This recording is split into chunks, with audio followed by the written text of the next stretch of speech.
Hello, everybody. How's everybody doing today? Hello, Rika. Hello, Phantom. Day one. Oh yeah, I saw you guys yapping in HSR chat. I'm like, yeah, this is not gonna be a one stream thing. If you hear hissing, that's my kettle. Yeah, I was like, I was seeing you guys. Yeah, 8 hours 10. Yeah, so I have an extra addition to the stream that's gonna help us keep track of time. Just cause I'm curious. I'm curious to see what this is gonna do. So, yeah, I know this is not gonna be a one-day endeavor. This is going to be rather long.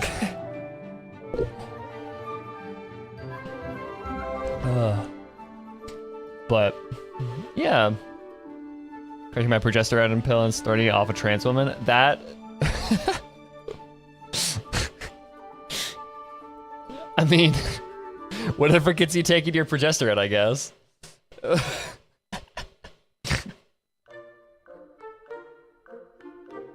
Hello, Chrissy. Welcome in.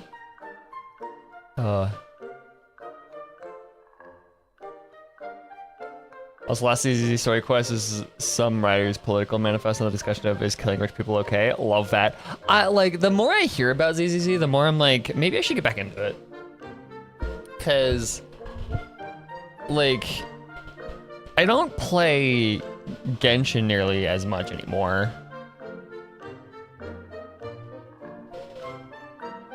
I barely play this game. Maybe, honestly, maybe it's good that I don't have, I don't, maybe at this point it's good that I don't have a Genshin or a gacha game addiction anymore. I mean, it's been replaced with League, but I don't, is that better? Who knows? Not spending money, I guess. I'm just spending my mental sanity.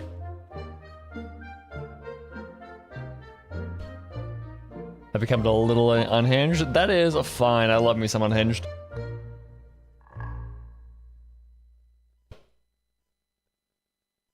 So,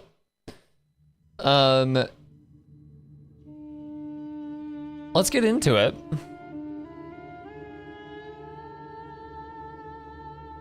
I guess. No better time to begin than now. So you will see that I have a new addition to the top right of the stream. I don't know where I'm actually gonna put this. Would down here be better? It's down here in the HUD. Yeah, okay, then over here would be better.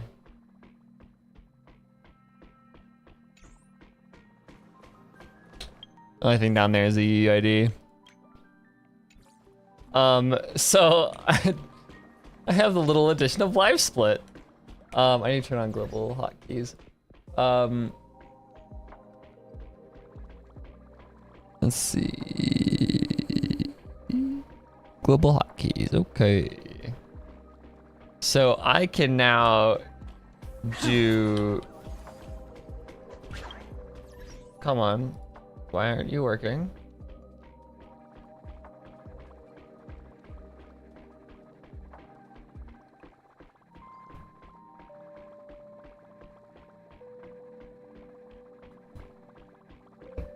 I mean, it's not, yeah, I just do that.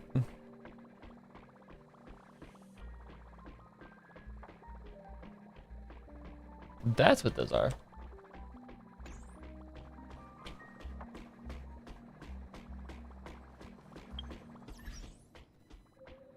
Okay. It's not working. I have to tab into it actually for the hotkeys to work, but that's fine. That's fine. That's fine. So music can stop because that's still in my ear. Yeah, but then also the other update is yeah, I mean, did you guys expect anything else? Now here's the thing, right? I'm still working on her. Light cone is where I'm getting caught up. I'm not entirely sure what light cone to put on her, but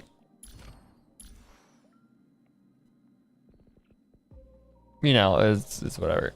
I just get a kick out. Well, okay, here's the thing, Rika. I don't have anything else. I barely have anything else. Like, I have this one, and that's like it. So I don't really have much else. I'm not using her though, so yet. Like, I just use a different path light cone, really? With the highest HP.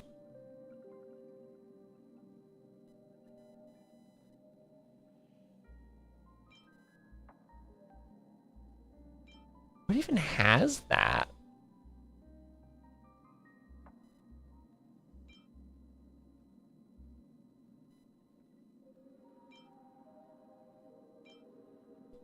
Probably like a preservation or abundance, right? I could, yeah, I could take Walter's light cone.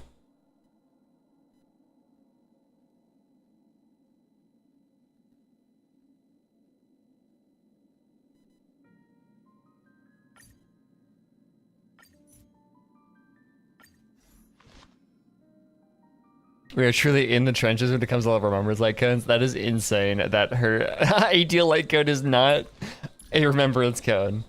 That's crazy.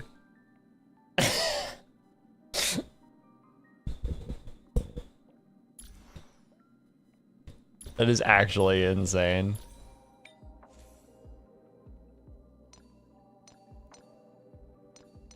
Wait, I do have HP, so.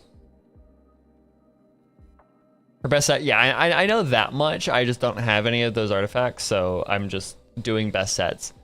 Her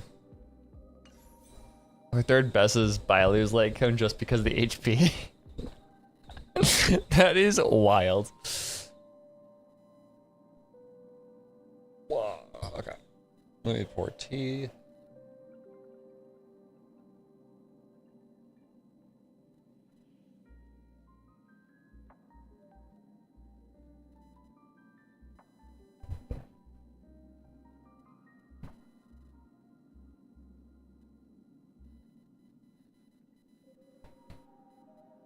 Okay. Because we are in this for the long run. I need tea for this shit. But yeah. Yeah, I do know that her best set is the tribute one, but I don't really have anything good for that. So she just kind of has a hodgepodge right now. Stats before sets. But yeah, so before we get into it, let us run a couple wishes onto her light cone.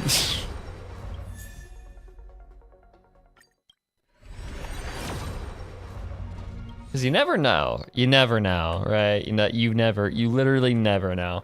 Okay, so where are we going now? Spindle, laboring to weave the tapestry of time.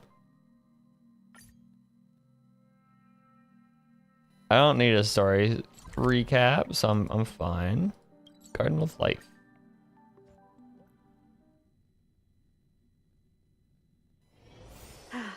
Need something? If not, then I'll be leaving.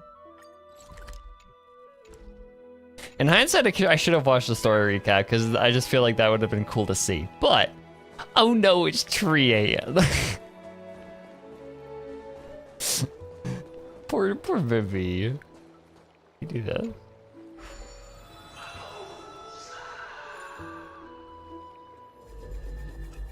What does this do? Oh, okay. More and more species. Ready, y'all? Let's begin the timer. Here we go. Trivius's memory has unveiled the very first prophecy. All shall bid farewell to one, and that person alone shall witness the miracle. Such is the will of fate. If I take on Ornyx's trial, will the prophecy come to pass for me as well? Regardless, I must give Aglaia an answer. Some time ago. Ah, it's you, Cass. I finished the anthology of poems you lent me. Here it is. I thought you'd be too preoccupied to find time for reading. Precisely because of these obligations, I felt compelled to read it swiftly. Isn't that how you read poetry, Aglaia? Wouldn't all these preoccupations slow your pace? On the contrary, knowing that time is limited can push one to overcome their limitations. The weight of these responsibilities seems to have enhanced my reading efficiency. I understand completely. During my time at the Grove, the closer exams drew, the more efficient I became at tackling everyday mundane tasks. Anything but my actual studies. Mood. Yeah, I feel that. Precisely. As I remember, you and Finon were both disciples of the new Sporists. I assume that Anaxa's exams were as unreasonable as the man himself, correct? The courses Professor Anaxa taught were Introduction to Alchemy and History of Mythology. And to be perfectly honest, those two courses were the students' greatest nightmares. History of mythology sounds kind of like a contradiction. Like, okay. The history of mythology taught by the blasphemous great performer himself. I can imagine their fear. Now that I think about it, students would often rush to the podium during class to challenge him on those blasphemous ideas. I take both of those classes. True. May I ask, Lady Aglaia, has your relationship with Professor Anaxa always been like this? He openly dismisses people's faith and questions the very justification of the Flame Chase journey. Our positions have been destined to be at odds. While you were studying there, I assume you must have heard of his nickname. A Dromus draped in finery? As I see it, this nickname is more of an insult to the Dromas. Just go off. She hates that man. Do you like any men? Men? Despite his insufferable arrogance, I do hold a certain respect for his nature as a scholar. To remain true to his principles, he is unafraid to stand opposed to the world, and that requires considerable resolve. Anaxagoras' life is almost like a satire. As a Chrysos heir, he refuses to heed the prophecy, while he disrespects the gods. The gods have chosen him. He was indeed chosen by Circes. Is something weighing on you, Cass? The golden thread is quivering. I sense there's more to this exchange than idle chatter. With all due respect, I'd like to know what you plan to do with him. In light of his assistance in the battle against the Flame Reaver, I am willing to grant him some time to find a way to remove the core flame. However, if Anaxa decides to make any move that places us in danger, I will not hesitate to take extreme measures. Just as I feared. The Flame Chase journey is the destined path for the Chrysos heirs. Yet he now seems more like an empty shell. Given his strong sense of self-respect, I trust that Anaxagoras will make the right decision. Still, I can't help but hope for another possibility. Perhaps Anaxa will also overcome his limitations, now that he knows time is limited. I understand your stance. Let's continue this discussion another time. But now, let's greet our guest. You're here. Okay. Does this mean you're ready to take on Orynyx's trial? We are ready, Mem and me. It seems that this sacred beast is just as Don't call her a indispensable, beast. What the fuck are you given talking their about? intricate ties to the Titan. Memmy mem, memmy mem mem, mem mem, Little dog into a Surrendering sacred the beast. Corpus is a Chrysos heir's duty. I mean, if Mem is liking it, then I'm fine, I guess. Appreciated. However, I urge you to carefully consider the risks of accepting the trial. Becoming a demigod means forsaking your humanity. I'm not already not human, it's You will fine. inherit Orynyx's divinity and bear the time of Amphorius, all on your own. It's weird though, because like, how is this gonna work with the Stellaron? Like, is this just yeah, just in general, how is this gonna work with Stellaron? From that point onward, your fate will be forever intertwined with ours, never to be separated again, until the end of Genesis. Neon Genesis Evangelion? Whoa.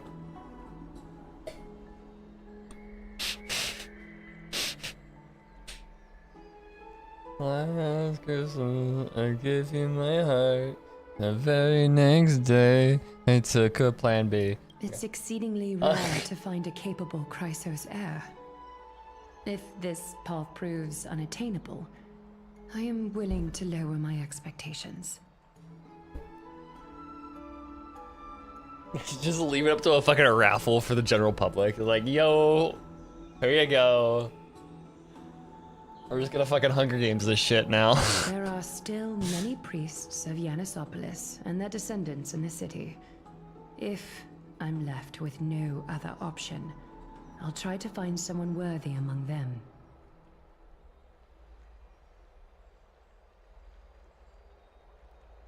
Seems like a shot in the dark.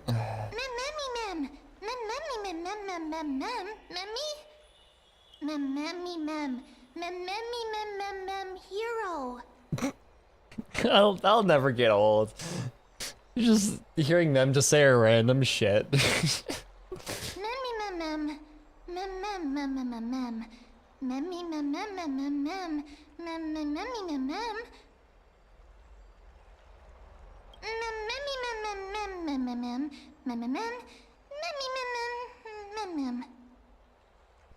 You seem a bit timid, like a It child. looks like you know that Titan rather well. Well, I mean, they came from the Titan, so I mean, it's.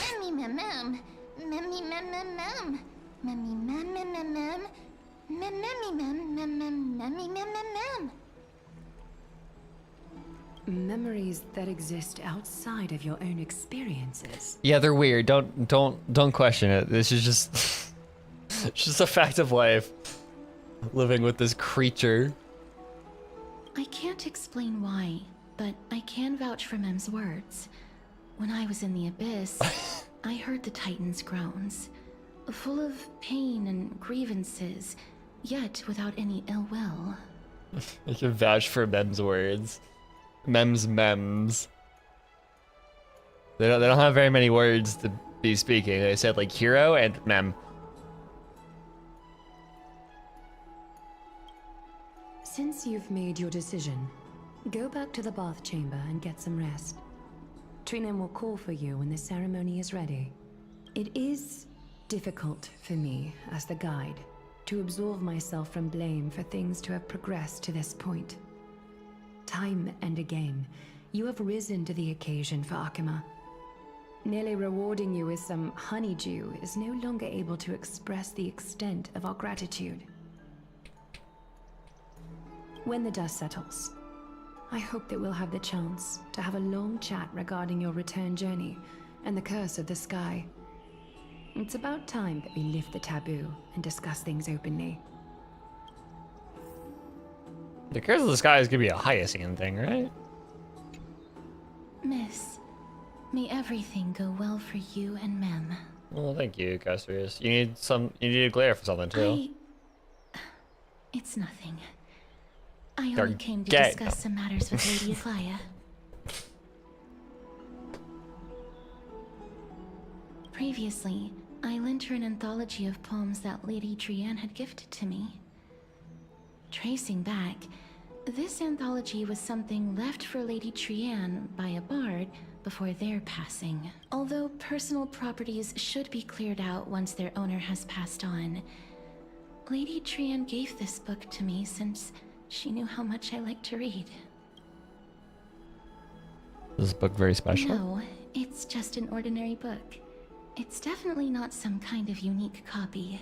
It just contains an allegory.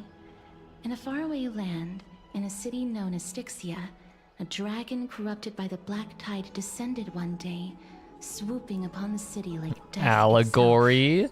I haven't pung everyone in the Discord, have I? Whoopsie-doo. I should do that.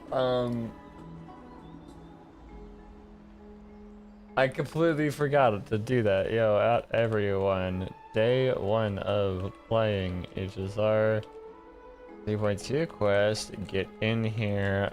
Sorry, I'm like already 10 minutes into the quest. I forgot to. Yikes. Okay. We're good. Whoopsie-doo. Anyways. It swallowed the princess of the allegory? City before it was suppressed. After taking down the evil dragon, the warriors discovered that the princess's life had already met its end. This is a poetry anthology, right?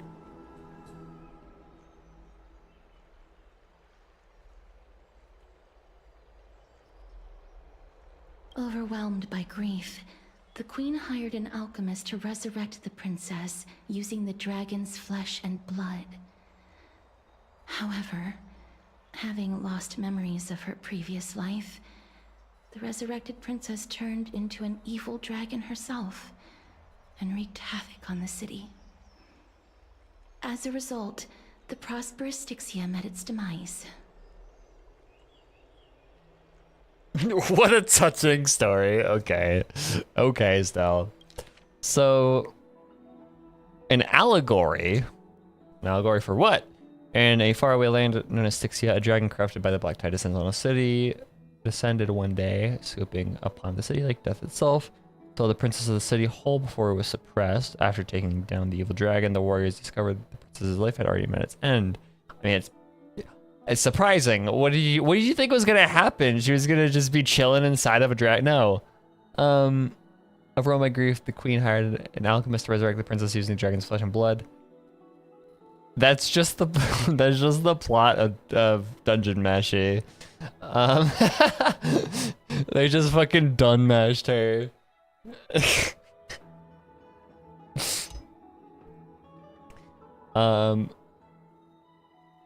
Turning into an evil dragon herself, wreaked havoc upon the city. Yeah. Yeah, it's literally just done mash.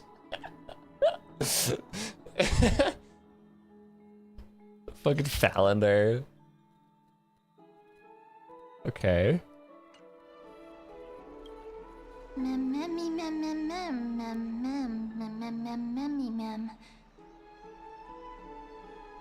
Churches. Okay. The author of this book is Archepia, a wandering bard who traveled to many cities. Among the things she left behind are poems, dictionaries, and many tragicomedy scripts. She even clearly underlined and took notes in books that covered myths with her elegant handwriting.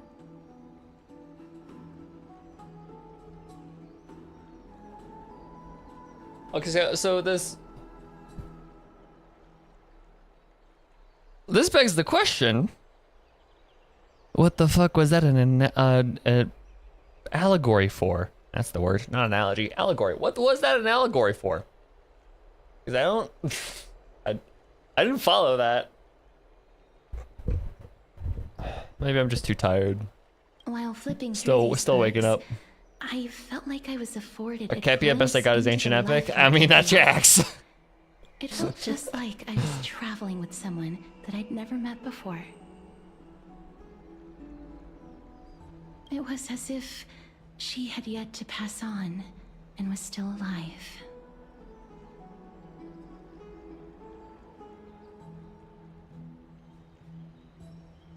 That's right. Writing, drawing, and taking photographs. It seems like human nature to try and leave records of things. Speaking of taking photographs, when I was helping you to take the photo previously, I did not look through the photos in your photo stone out of courtesy. But I'm also very curious about the story of the Rosy Celestial Maiden. Yeah, well, she's kind of... Despite having Currently visited asleep. many cities in Amphorius, I still understand nothing about the world beyond the sky. If there is an opportunity... yeah. Forget it. Let's talk about this in the future. For now, I only hope that you'll be able to complete the trial safely and obtain Orynyx's blessing. Estelle will gladly take a chance to yap about her girlfriend. Like... this one time? Okay, let's go... What are you? We go to the bathhouse? Estelle's fourth girlfriend? I mean...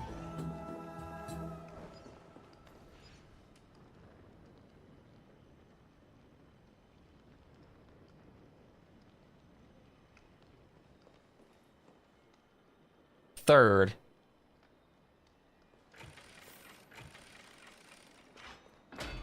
Sorry, yeah, I was like, where are you getting 4? Like, in my head, I'm trying to count them. I'm like... March. Firefly. Casterus. Or like, I was like, who's number 4? No, but like, the romantic tension between her and Casterus is there, but... It's still only Stella and March. Like that's. That's right. Oh, partner, you're back just in time. Partner. This is something that the both of you should probably know. Howdy, partner. You're finally back. Fourth one is me, of course, of course. Some good news. Good news? I wouldn't call it that.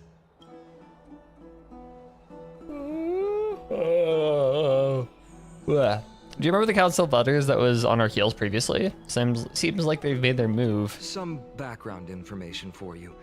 The Council of Elders is an authoritative body in Amphorius, made up of different city representatives. They hold legislative power over the Holy City, and are in charge of presiding over the Citizens' Assembly held once every few years. This is the most important social event of Akima. It is highly influential, and can even affect what happens to the Flame Chase journey.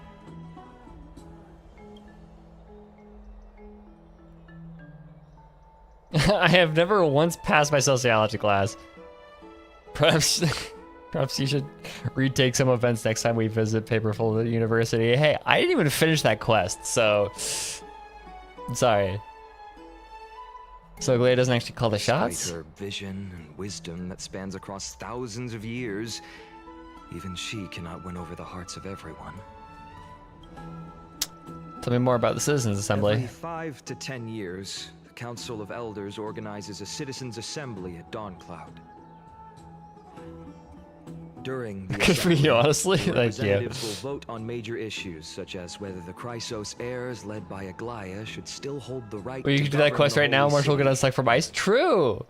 whether the Titan's conquest If should I ever continue. need a taste of March, then I could just do that quest real fast. Gods and Heroes That and is Immortals. correct. However, the problem lies in the fact that there are ill-intentioned extremists in the Council of Elders. They view the Citizens' Assembly as a way to restrain the Chrysos heirs and hope to take complete control over the Flame Chase journey. We can refer to them as the opposition. During the assemblies held in the past 100 years, the voices supporting the It's like opposition confetti have been ice going cream, strong you know, like a in the shadows. vanilla It's ice only cream thanks with to like Aglaia sprinkles that inside the of it. Flame Chase journey has been able to continue to this day. That just gives me March vibes. The Citizens' Assembly is just around the corner. But this time, there seems to be a new variable to the situation. Anaxa. Looks like you've realized it as I'm well. afraid that the Council of Elders might want to take advantage of Professor Anaxa. Aglaya will surely take back Cersei's core flame. But with Anax's current condition, it's so unique that nobody knows how taking the core flame away from him will affect him. He has always been someone that is only concerned about his own research. I'm certain that he must want to escape from the monitoring of the Golden Thread and protect himself. If the opposition were to offer an olive branch at this time... You suspect that he might betray the Flame Chase journey and defect towards the Council of Elders? I don't think Anax would do that. Like, Anaxa he's... has never believed in the prophecy, so technically it cannot be considered a betrayal. However, he has taught many Chrysos heirs. Yeah, I don't think he would do that. Considered an important ally of Akuma. I truly do not wish to see comrades turning on one another. Better understanding the full picture now. Is there anything we can do? As I believe in his character, I plan to plead with Aglaya and try to buy more time for him. Then, the greatest way in which you can help is for you to know what I am fighting for. We understand. Thank you for being honest with us. Things are piling up again. Whaley and Mem are tied up with Ornyx's trial, and while I'm preparing to visit the Grove to uncover clues about the world beyond the sky. Danheng, we already know about we are from there. Why do you need to know? Okay. Yes, we need to uncover clues about, not about how to get out there, not about the sky. It's clues about the world beyond the sky. Like, we know about it. We are from there. Like, you are aware of it, Danheng. You know better than most other people here about it. It's crazy. Okay. Allow me to apologize for the fact that we always seem to be troubling you. I hope that Ornyx will show more benevolence and be more accommodating. I remember that they seemed quite fond of you back in the Abyss. Well, gigantic hoax, a lie. Go and rest and regain your strength. It's wild to me how We'll meet at relevant the that vortex still in a few is, days. even so many years later. Like, almost half a decade later, it is still so relevant. It's crazy. And it was an event, I know. Oh, right. You can read this scroll if you want to find out more about the Council of Elders and the Citizens I Assembly. don't.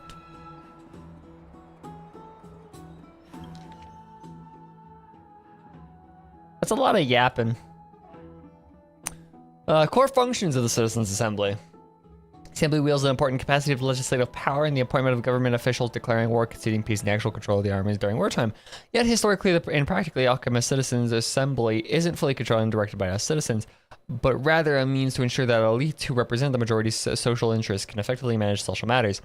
In other words, the current system where the leaders of the Chrysos heirs and the Council of Elders jointly manage Akuma was declared by the Alchemist Citizens Assembly system. As citizens influence policymakers through voting and other means of political participation rather than directly managing social affairs and making political decisions.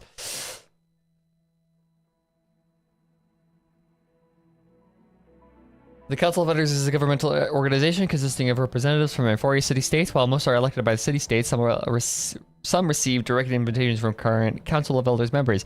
Authorized by the Citizens Assembly, they manage various practical affairs within Akuma.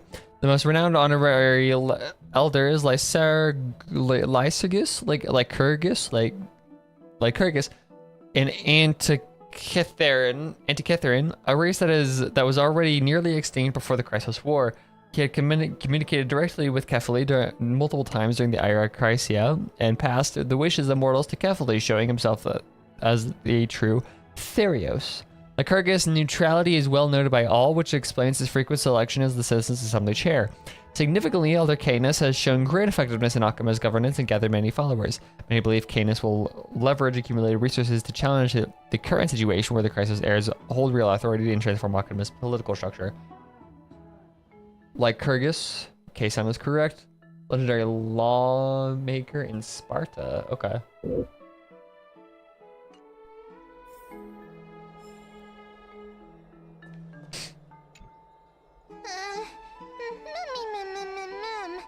Mem nervous. Okay, if you're like a mem writer, if you're writing mems quote unquote dialogue, like how do you choose which one is what? Like which word mem speaks aloud? Or like is that just up to the VA? Like yes, this word. I'm just gonna speak like every one word. Memlang, yeah. Forget conlanging, memlangs. Yep. Mem, bitch.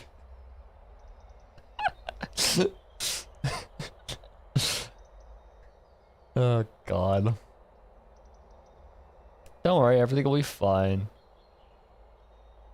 Just look into Bangbu language from ZZZ. Is that actually like? Okay. Well, when you say you should look into Bangbu language from ZZZ, you make me think like, oh, it's like a real conlang. Shit, this is going. We've also unknowingly gotten used to sleeping in the midday sun shining brightly above our heads. Get some rest. Perhaps a new phase of our trailblazing expedition at Forest is about to get in. Like, okay, here's one thing about me. I cannot sleep during the day. Or I struggle to sleep during the day. With the sunlight. I am a very, like, day-bound person. I go to sleep at night, I wake up in the morning, right?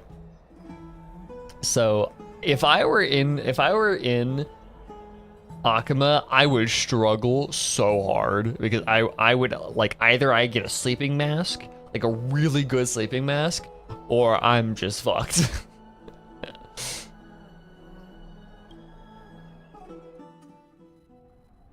A few days later, the Vortex of Genesis. I mean, at least we're getting to the action like 30 minutes in. Orynyx's vacant totem awaits. Like, that's pretty good. If you have already made your preparations to become a pillar of Amphorius, please, step forward.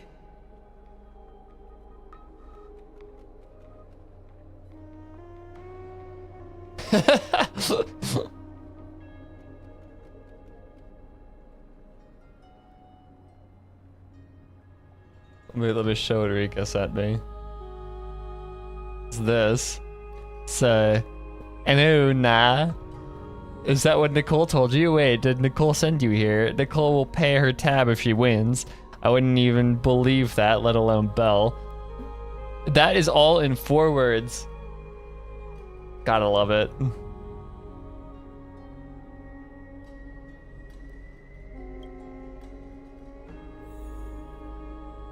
Okay. Very efficient language, yeah. I can only imagine what the tones are doing. I'm not sure what I should say to help calm your nerves. Or if it's like Takipana where the entire language is like 100-something words, but like the thing with Takipana is it's supposed to be very simple. And so for more complex ideas, you have to use a lot of words. But for this, it's very few words for very complex ideas. So it would have to be a lot of work being done in some other aspect of it, like the tones or something else. Right. Perhaps something like, as long as you can successfully complete this trial, the rest of the Flame Chase journey will be smooth sailing? I mean, I appreciate the effort, Casterus, but, you know, doesn't make it a whole lot better. That sounds a little strange. Don't worry, it won't take up too much of your time. You'll definitely make it back alive. Oh, sorry. It seems like I've made the mood even heavier. In any case, may everything go your way. I will gladly take a hug. Because we know we can do that. I don't care about you, Finan. I Glaya? can still vividly recall when you entered the Vortex of Genesis for the first time. At that time, I could never have imagined that a guest from beyond the sky don't feel burdened. Just like during the Trial of Strife, Trinan and Finan will be waiting for you outside. If something unforeseen were to occur, they will intervene in the trial and rescue you. May Kefali bless you. Okay.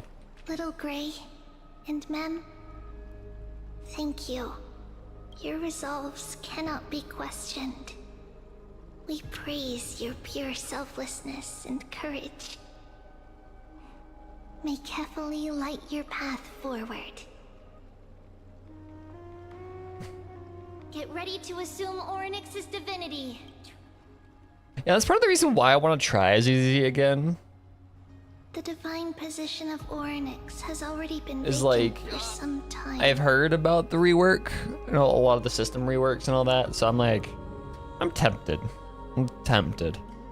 We can feel the space of the trial closing. As there isn't much of their soul left, we'll have to complete the ceremony before their soul completely dissipates. Let's begin. Let's do this shit. The eighth core flame Fuck it, coveted we ball. by the miracle that once belonged to the great veil of Evernight, Orynyx. It shall now be returned by the two elected heroes of the Chrysosaurs. A traveler who is upright and courageous, and a sacred beast that invokes miracles. Who? Mem. Also, who for me, not that. Both of you, please, come forward. Mem does not like being objectified. I will not be objectified. Recite along with us. There's a person attached to the sword, you know. I will not be objectified. O Majesty of the 12 Titans, pillars of the world, we seek your divinity to mend the rifts of the world. Fill our bodies with blood of gold, till we wither in willing service to the prophecy.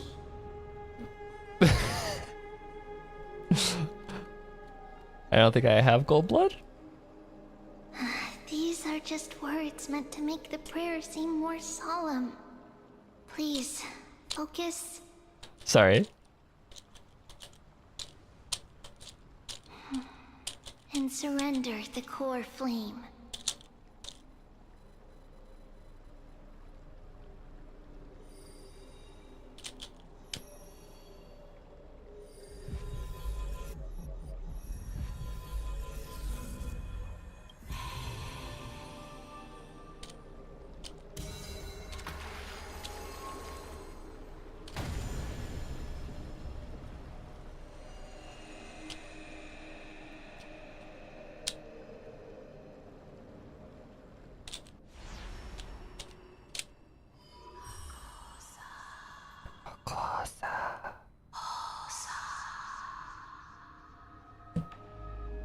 Orynyx.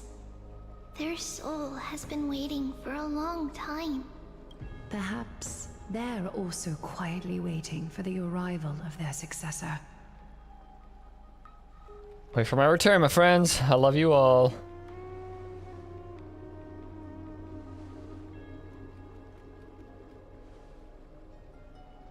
These members are sensory hell for me. That's interesting because like I find them kind of nice. Does this seem appropriate? Okay. Don't worry, you're tougher than I am, right? Yep.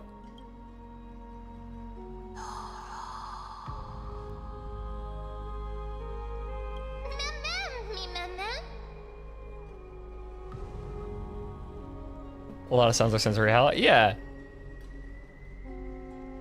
I mean, I will say my sensory weirdness is very rarely audio, like sound based.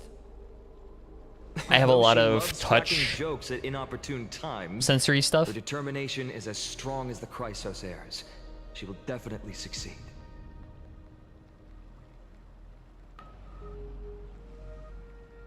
While she's away, I would like to have a chat with you, Maglaya. Okay.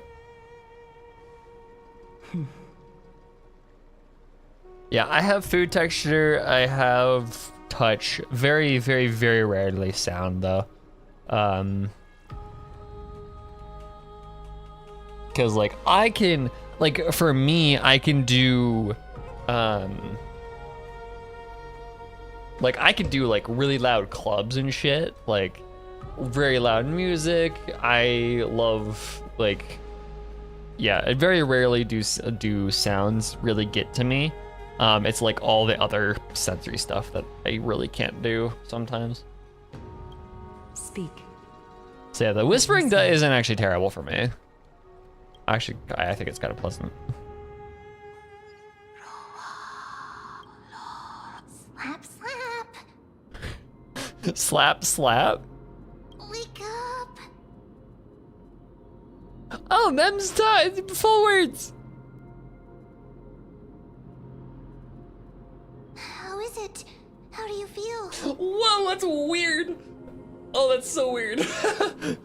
No more mem. Mem is actually speaking shit. Whoa. Just call me Sophia. Alrighty.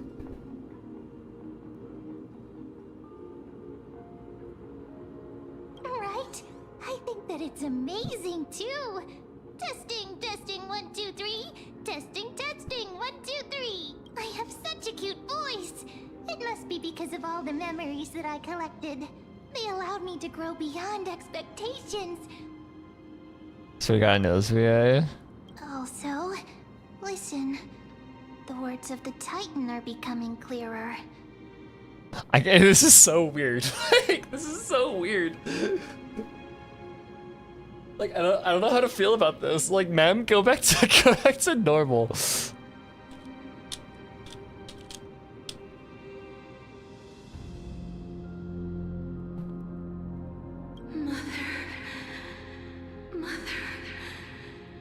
It hurts. Have I finally reached the end? Are the years of isolation coming to an end? Onyx. Oh, how heartbreaking. Ever since the figure draped in the black cloak robbed them of their core flame, they have been relegated to waiting in isolation in such a confined space. This is so weird. I don't know how I feel about this. Of Mem being able to actually say shit. We are going to help alleviate their pain, right? By killing them, yeah. Like, we are literally kind of taking her out, like taking this Titan out behind the tool shed, just shooting them. Sorry, Oryx. Mother? Who are they calling out for? Great question, actually.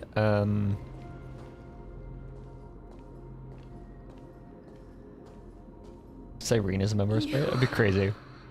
It's you. I remember you. Skyfather has gazed upon you. Mother is calling for you.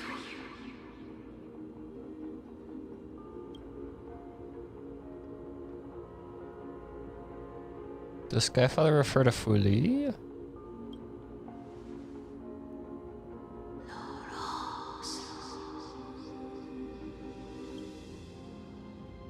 Well, I mean, that's useless. The Titan's words are indistinct. Each syllable emerging from the mist seemed to be cloaked in frost, symbolizing memory. Skyfather has chosen you. Use a pronoun to refer to them, please. I want to... Oh, yeah, who is your mother? That's a great question.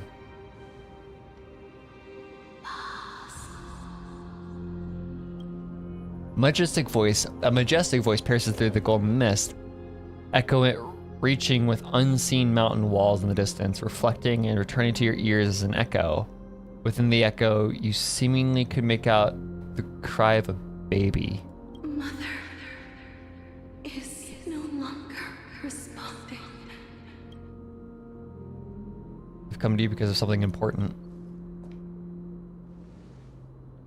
Something important, an important matter. Oryx, listen to me. Aren't you tired? Throughout the long years, you have always been protecting the fate of Amphorius. Each time people draw strength from within their memories, every single ripple falls onto your shoulders. There's no need for you to bear this any longer, Orynyx. From today onwards, someone else will bear time on your behalf. This is why we have come. Freedom. Freedom. I want freedom. Oh, poor child. Everything will be fine. Let us help you. You can have a good rest now.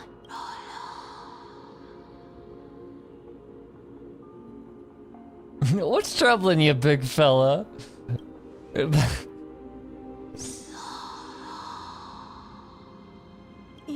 have potential, strength, Yeah, I do. willpower, powerful, and tenacious. But yep, there it is. I knew it. You lack something, What is it? just one thing. Lacking something. What is it? Memory? Okay.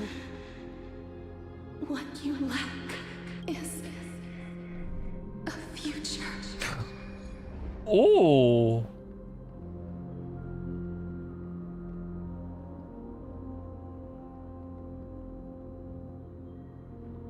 Huh? Okay. Wacky. That's really wacky. That's right, I live in the moment, bitch. What you gonna do about it?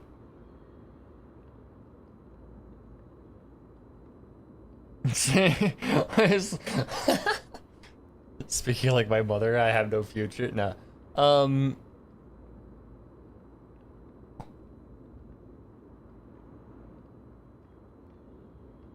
Do you know what this feels like? This feels like saying Ether doesn't have, or like the Traveler doesn't have a fate.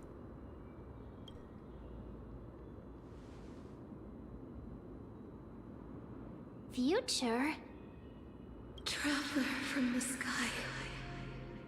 You should have dissipated already. The gaze from Sky Father stabilized your form. Because from the moment you crossed the sky, your life was cast away. Right now, you are simply a collection of walking memories. What? How is that possible?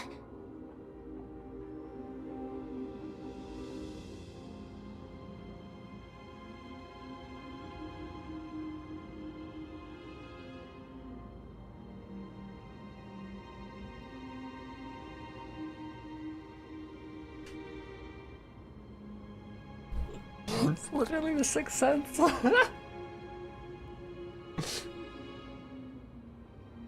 Oh god, okay, so we didn't survive the car crash? Like so the very beginning of Amphorius, we descended into here via crashing a train car into a massive ruin. And like I vaguely remember Danheng making the mention of like, how did we survive that?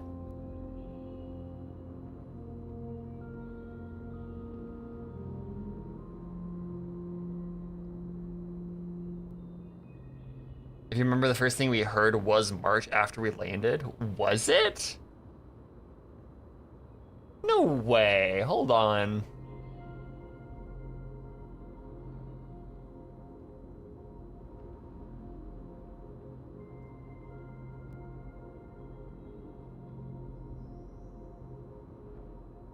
I'm going to scroll back through.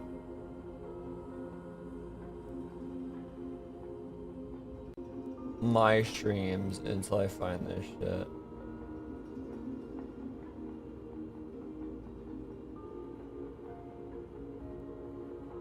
Okay, so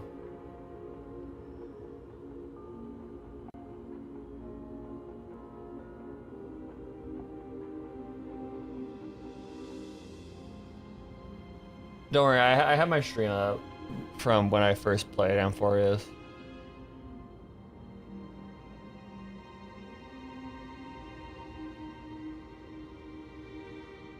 Okay, so here's the...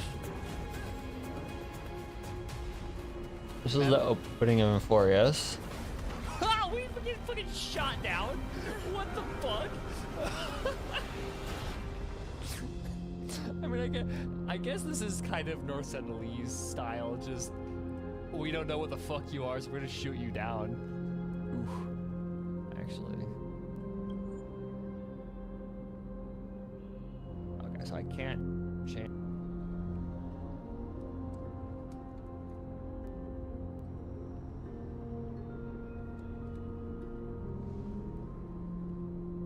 Is the protagonist anemic? She seems to always be sleeping. I mean, Dan Heng?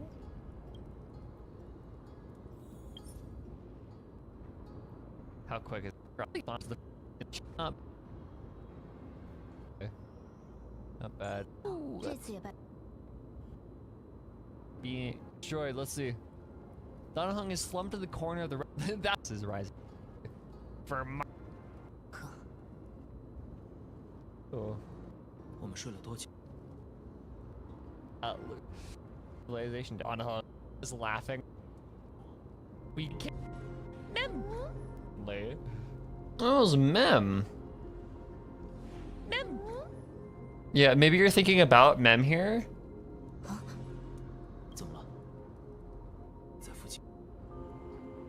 Ah yes, throwing a massive blurry. Hi Mem. Why is it like blurry? Hello? Yeah, I don't know. If you can find it, that would be very nice, but until you can find it, I'm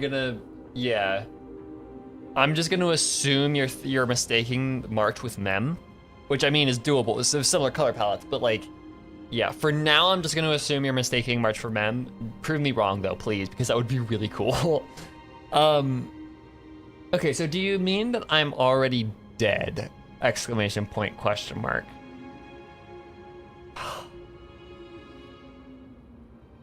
I mean, to be fair, right? Like my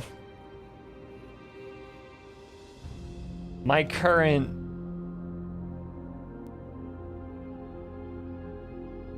desktop background is Casterus, is this picture. So I mean, like, hello, Hez, welcome. Okay.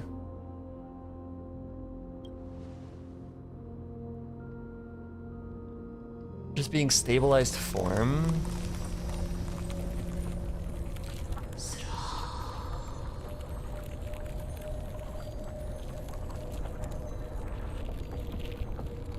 The space. Someone must. If the pillar is lost, the laws of time will collapse. That would be so cool, though. That would be so fun if just time straight up collapses and that's the right. Oh, that would be. Oh, that's such a cool idea. Oh, if they don't take it that direction, I will be so mad because I think that's so fun. Amphorius will succumb to eternal disorder. Like, imagine a.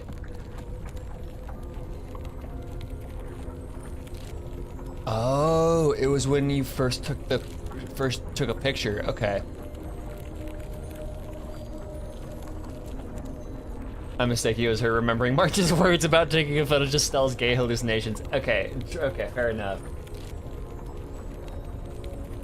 Time collapsing sounds like hell to write through. It would be.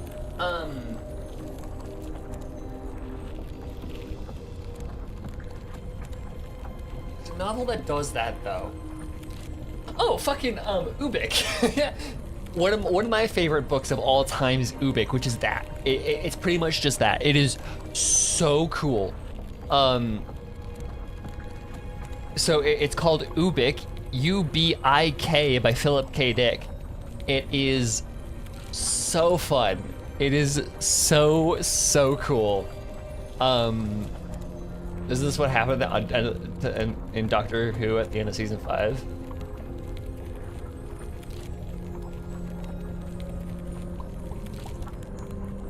Oh shit, what was the end of season 5?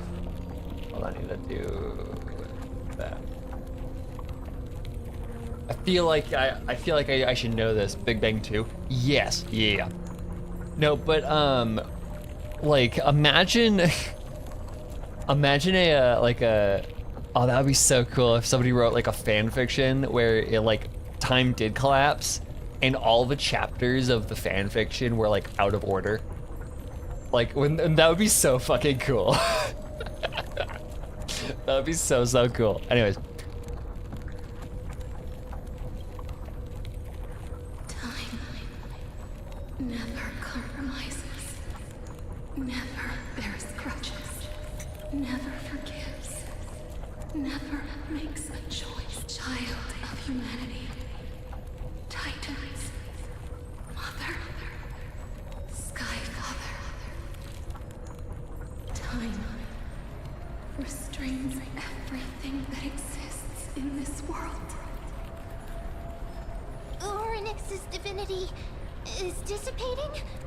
Is the trial coming to an end? Pathstrider of remembrance, my strength, I shall entrust it to you. Okay, so they recognize that we are a Pathstrider of Remembrance, which is wild for this entire thing, because that's the first time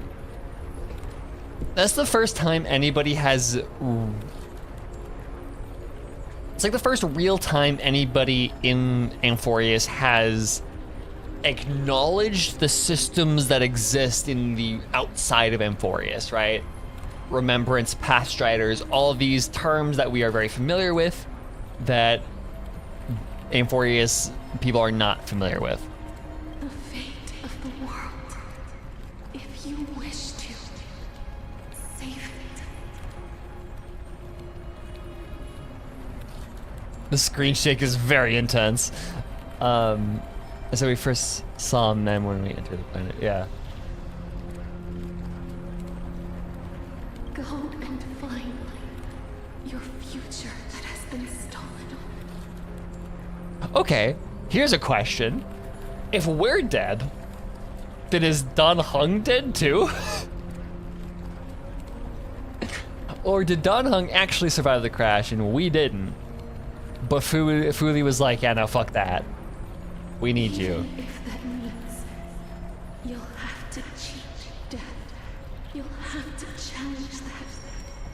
Hand of shadow, clasped with unyielding fingers. Before the passing of 15 entry hours, go forth and reclaim your future.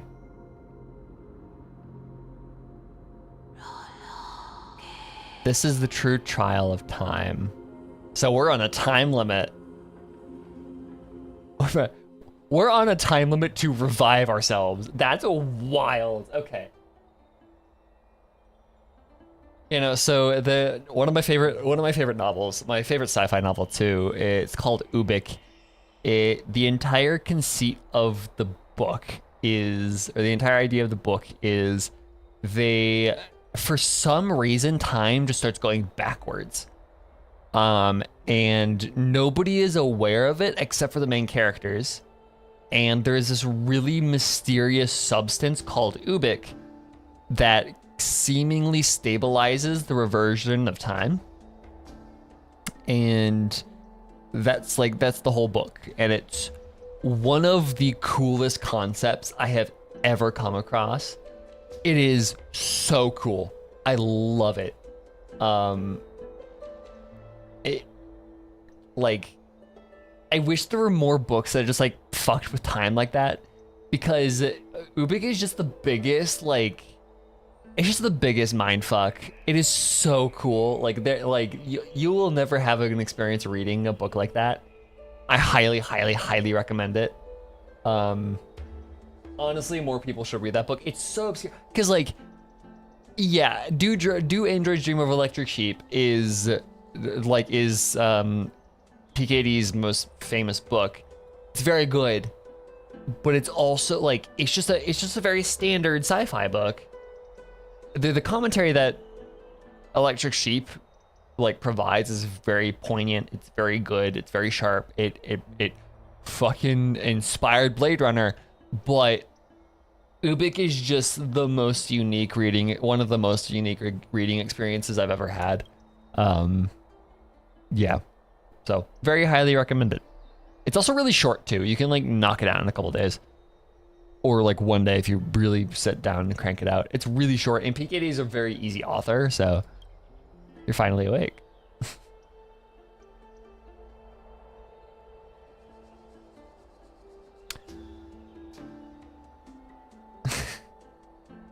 You're the horse thief that tried to cross the border. The trial of time, just be Jesus, yeah.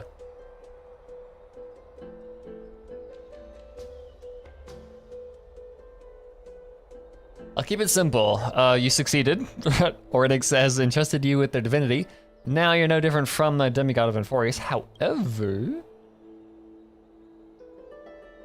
Mem has told me about what happened during the trial. They're still explaining things to the others and told me to bring you back to your room to rest first. So, what's my superpower? The Titan must be joking, right? There's something I've never told you. When we landed on Amphorius, our car was pierced by Nikador's lance. Do you remember? Back in the ruins of the abyss, this is what I said. You passed out when our car got hit. I blacked out too, but not before dragging you out. It's a good thing we were in the car or we would have been crushed to pieces. Actually, my account kind of made light of the situation. What actually happened was much more complicated. You were severely injured back then, with several wounds still bleeding profusely. I struggled to carry you out and used the last of my strength to stem the bleeding. But then I was also hit by a falling rock and lost my consciousness. Last time I checked, you still weren't breathing. But when I regained consciousness, I saw you were alive and full of energy, so I never brought it up again. So you were knocked out by knocked unconscious by a rock. I'm not sure whether the Gizafuli has anything to do with this matter, but according to the Titan, you are living in a form of a memory right now, just like those objects of the past and the miracles of Orynyx. Perhaps Mem is the anchor rope that ties you to the present? I'd assumed they couldn't stray far from you, but the truth might be the exact opposite. Stellaron, do something! For a while, I thought the Stellaron was your life support system, but it seems like this hypothesis has been disproven. Okay, that's interesting. So, does our Stellaron still exist at this point then? What if everyone in Amphorius are walking memories? Oh, that's an idea.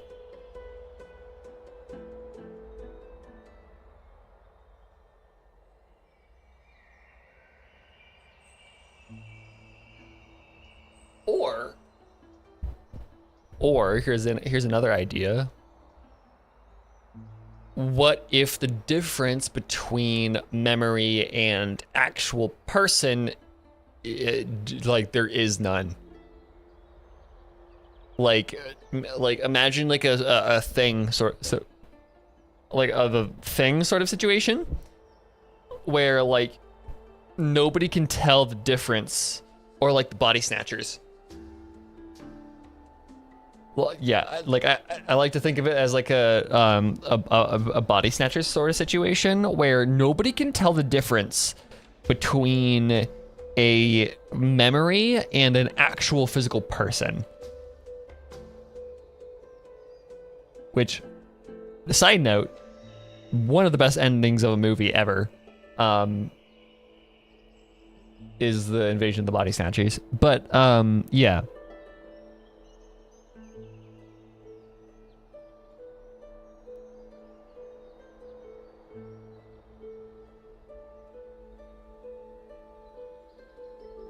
Titans could also be memories, yeah. But Then the question is, if everything is a memory, then is anything really a memory?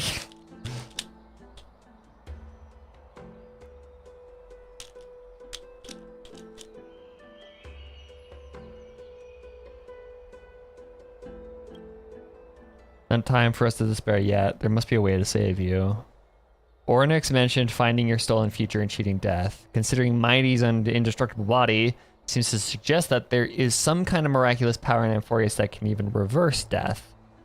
The key seems to lie with the Hand of Shadow, whose whereabouts are unknown. Hey, are you alright? Oh, they keep their abilities, yay. I heard you two talking about Thanatos. Cass is also very concerned about the warning. She has left the vortex and returned to the garden. Shall we go and look for her? Thanatos is the Titan that Cass has always been looking for. Regardless of whether there are any clues, there's probably no one else that understands death better than her. Let's do that then. Oh, right. There's something that I have to tell you. The Chrysosairs already know everything that has happened to you. I was too worried, so I told them everything. Please don't hate me, okay? I love them.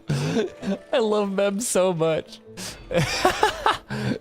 They're like so concerned about us. Like, please don't hate me.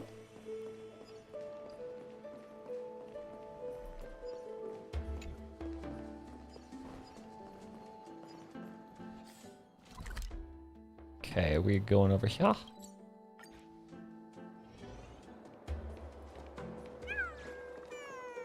Hello. Miss, I'm right here. Your soft steps coming closer, one step at a time. Please stay there and slowly turn around. For some reason, you feel you have seen this scene before. You want to turn your head, but you glimpse a dash of purple brushing past your face. Then chill seeps through your skin, spreading into your veins. Thump, thump. Your heartbeat begins to slow.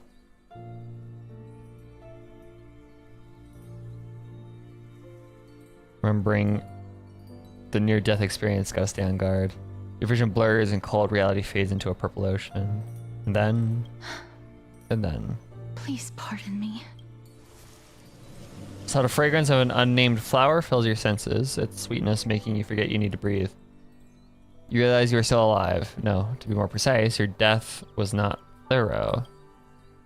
Coldness of the initial touch disperses as quickly as it came, and replacing it is the touch of fingertips and a tremble born of trepidation that originated from a certain lanky arm. A quivering finger gently brushed against your cheek, causing a faint tickle. Okay, so that makes a lot of sense. We were able to touch casters because we aren't actually real.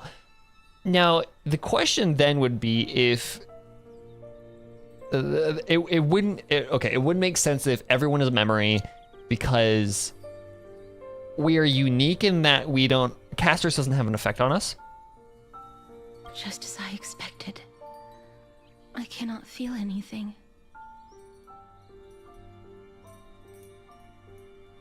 Casters, you're shaking. Back at the Grove, I was puzzled as to why you were not affected by my curse.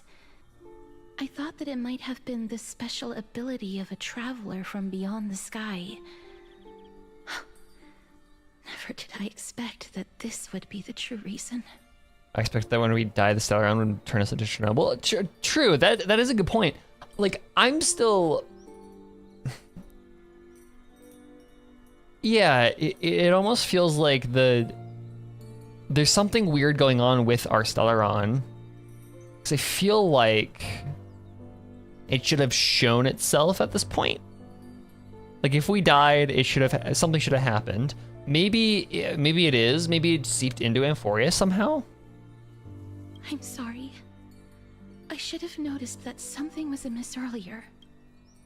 Miss, if my abrupt behavior just now offended you, I hope that you can forgive me. I'm just thinking, if your soul has really left your body, as a mortician, I might be able to trace where it has gone to. True, that's a good point, Shelly, actually. Cass, did you find anything? My apologies. Not as of yet. Perhaps I have overestimated my capabilities. Which begs the question, is Fuli the Sky Father? I want to say yes, but also, like, who the fuck is mother? Okay, so one of them has to be Fuli, right? Whether it be father, mother, it doesn't matter. But there are two that we're talking about. Who is who kind of sort of situation. We have 3 paths, yeah. We have 3 paths here.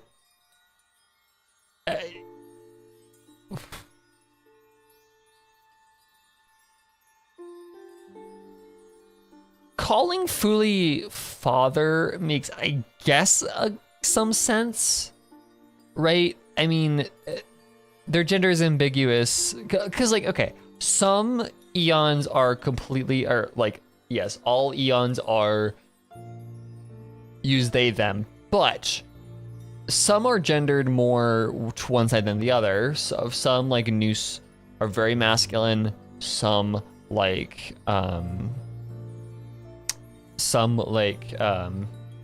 yeah, sure, are very feminine. Some are very, very ambiguous. One is a fucking computer. So, like, I wouldn't say... But then again, I don't know how much of that would be usable as, like, a basis. Because, like, Fuli I can see being called father, because they definitely don't have any feminine aspects to them, but they don't have very many aspects of them gender-wise in general. So, like, I can see that being that.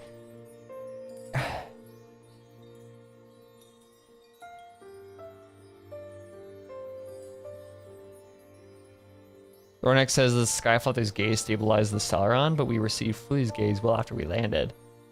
But we did. But here's the thing, though, Shelly.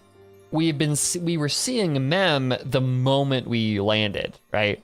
Like the moment we regained consciousness and were pretty much practically revived, we were seeing Mem, which Mem is a manifestation of Fuli, right? Mem is our memo sprite. So I feel like maybe there's a difference between Fuli stabilizing us and gazing upon us.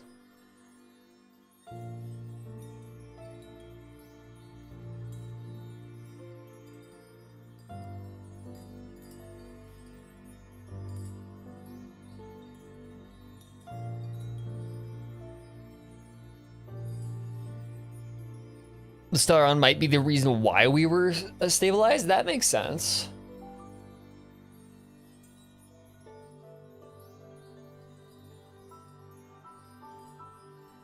Contradictory. I wouldn't say it's contradictory. I think,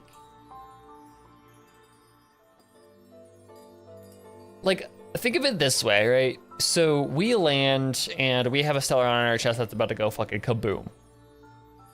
And then Fuli realizes this and says, yeah, no, to hell with that, and then stabilizes us and the Stellaron. And because of that, in order to facilitate that stabilization, Mem is created. Or, like, as a byproduct of it, or whatever the fuck Mem is. Mem is created, and we are stabilized. And then, shortly after, we run into Orynyx, and we are gazed upon properly by Fuli that time. And that's when we get that's when we become a past strider of remembrance.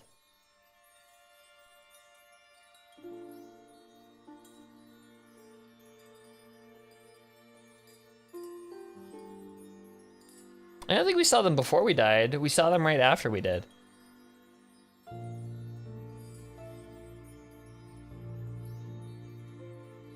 Right, because if we pull up my stream from the very start of Amphorius,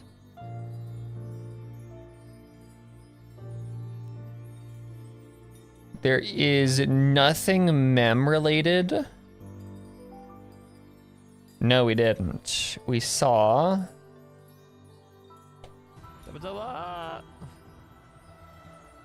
That's Amphorius.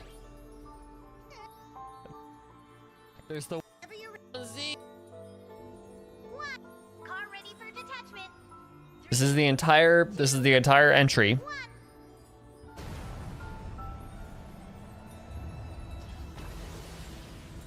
Dabba-dabba.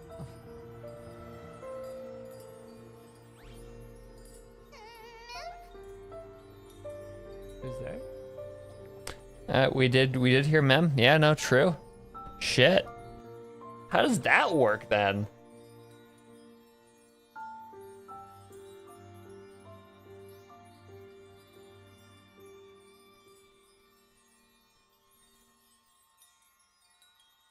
Regarding father and mother, it's not actually really that different. It would be Muqing Fuqing, like it's mother and father. I could double check that, but yeah.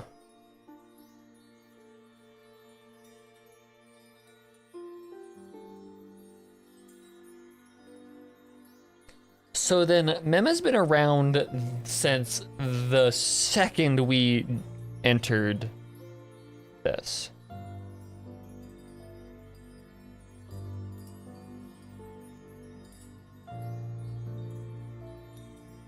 Why father and mother can be interchangeable is because of their gender ambiguity. I mean, yeah. Boys affect us even before we died. And then does that mean? Oh, you watch this.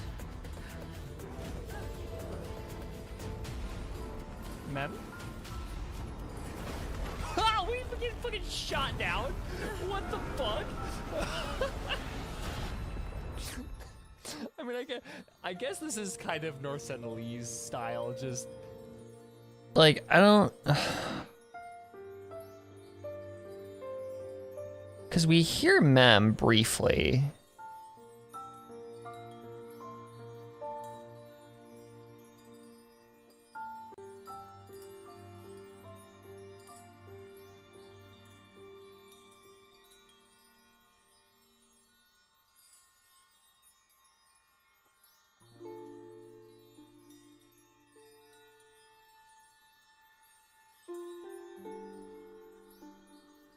What if Mem/Siren are Eminence Remembrance? I don't think so. Because Mem is our memo sprite, so they are kind of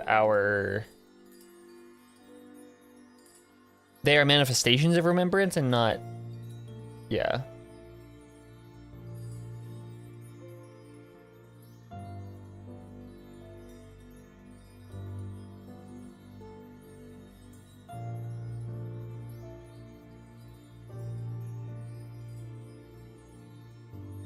So the moment we entered, I don't think it's the moment we entered. I think we properly became a Pathstrider when we were standing up in front of Orynyx and Mem was bestowed upon us, right?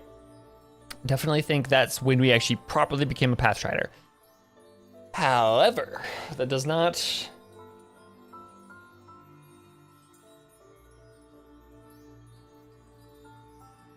That's weird. But, Miss, would you be willing to let me try again? This time, I'll increase the area of contact slightly. Perhaps the result might be different this time. I have never touched the living in this way before. If my actions are in any way disrespectful, I hope that you can forgive me.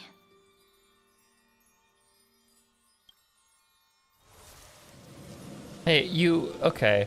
You hugged someone. You have touched a living person like this before. You hugged them. I saw that in the trailer. Yeah. Anyways.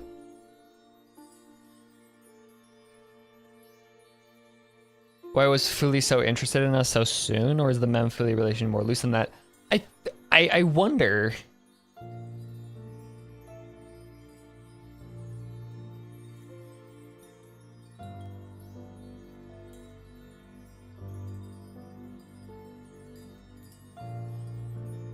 Yeah.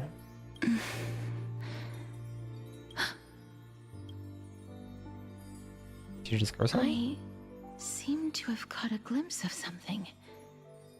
Your soul is currently roaming someplace and cannot find a way to escape. We're in limbo But then. perhaps it might not be a bad thing. If your soul is still wandering around, it means that we still have time. We have a chance to find it before the fingers of Thanatos sweep everything away. Clues. Just a few more. Ah, the connection has been severed. With my strength, I'm not able to trace it. It was me. I was a little too hasty. Don't worry, miss. Although we currently have no leads, I will do my best to search for the whereabouts of Thanatos, bring back their core flame, and personally return to you the life that you have lost too soon. So then maybe Mem started as like a monitoring system. Like Mem was a way of keeping an eye on us, I guess. Because, you know, Stellaron in chest, that's dangerous.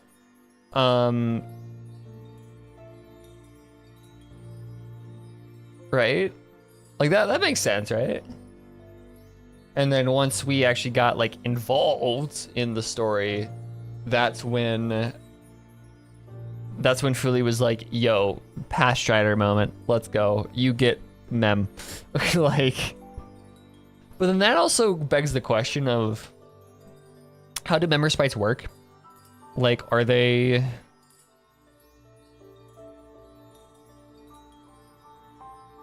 Because then, yeah, so was Mem like their own being before, and like they're now bound to us as like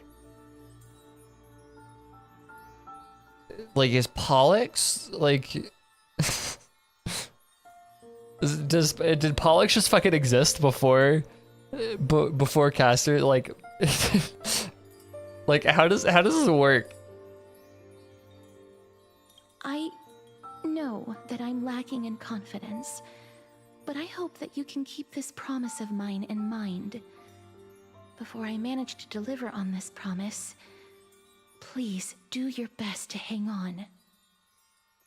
Amphorius needs you.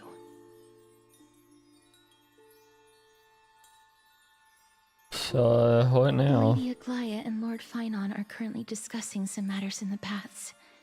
They're worried about you too. If possible, please go there and let them know that you're well. Although, I don't actually know whether your current situation can be described as well. Also, please accept this Styxian fable. Reading can help one to focus and relax. I hope that reading this can help tide you through this difficult period.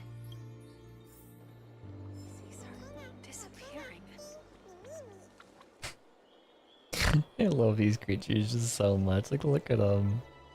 Anyways,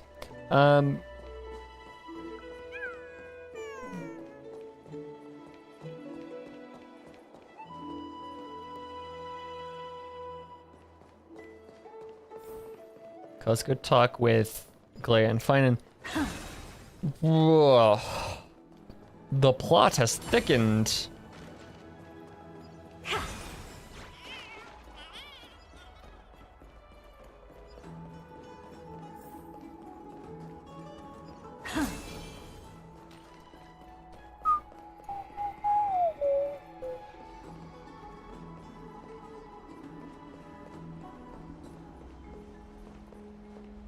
They're here. The To Me machine. Yeah, the time machine, but like the H.G. Wells. That partner! Hyacinth said you definitely wake up. How do you feel?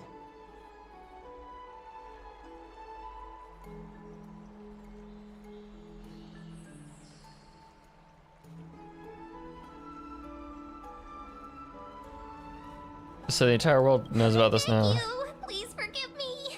You've completed the trial of time. And I have to admit that the process went better than I expected. Even in the end, that Titan's heart still showed a soft spot for humankind. However, I never expected that. Two people who have cheated death would appear in Akima at the same time. Danheng is fine, right? That's what we have been talking about.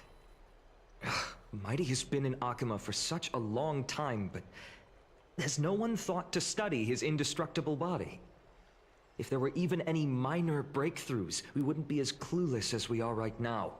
Oh, he's talking about Mighty, okay. Many have had this idea, but so far, there have been no results.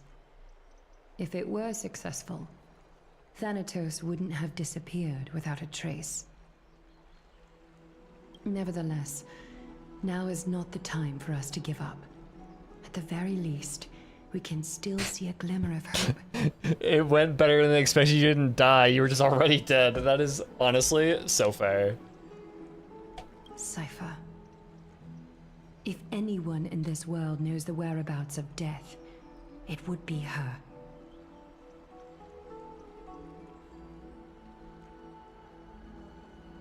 I'll try and get her to return to Akima, but do be prepared for a less than ideal outcome.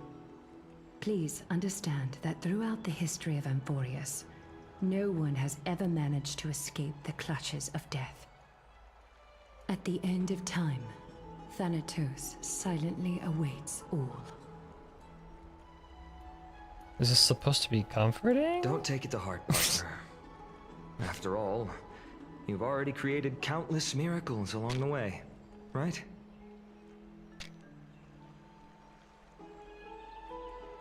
But before that, just... What's wrong, Aglaya? Omens always come in pairs. A tiny air current will eventually brew into a storm that tears the sky apart. It's Anaxagoras. He has initiated contact with the Council of Elders. Oh god. In the end, it has still come down to this. I earnestly hope that your assessment of him is accurate, Finan. Otherwise, the efforts of my teacher and I of the past millennium might be reduced to dust because of that great performer. Oh goodness. Not long ago. Where the fuck are you? Glea, can I kill him? Honestly, fair. I'm back here again. Where is here? I What remember the fuck? this dream. Oh, okay. This realm is covered in a silk-like fog, and the land is barren and harsh. The crowd of travelers leaves tracks everywhere. Hey! Excuse me! What is this place? Where in Amphorius are we?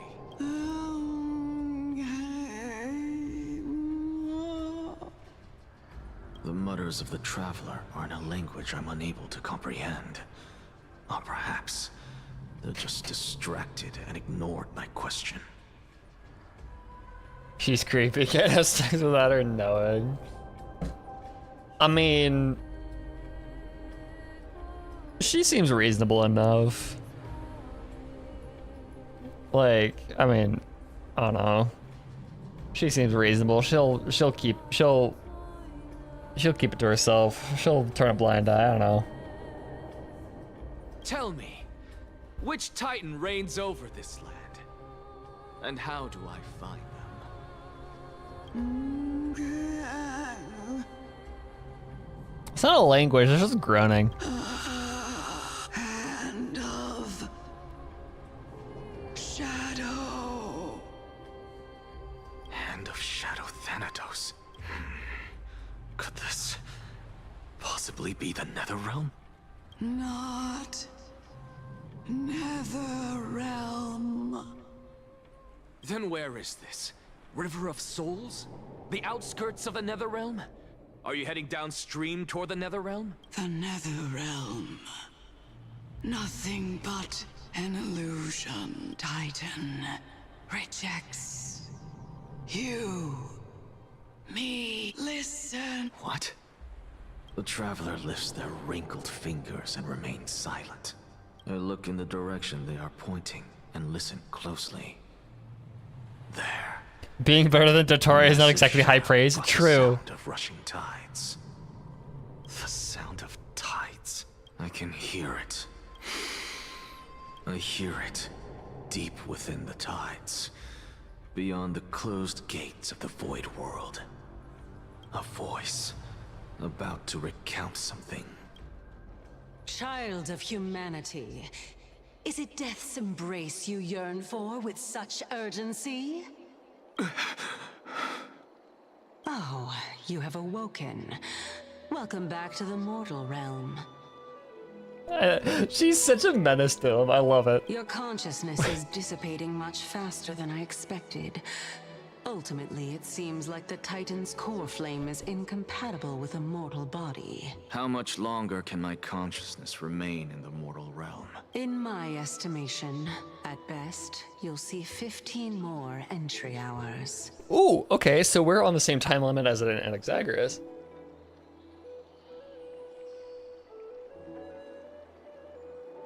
Interesting.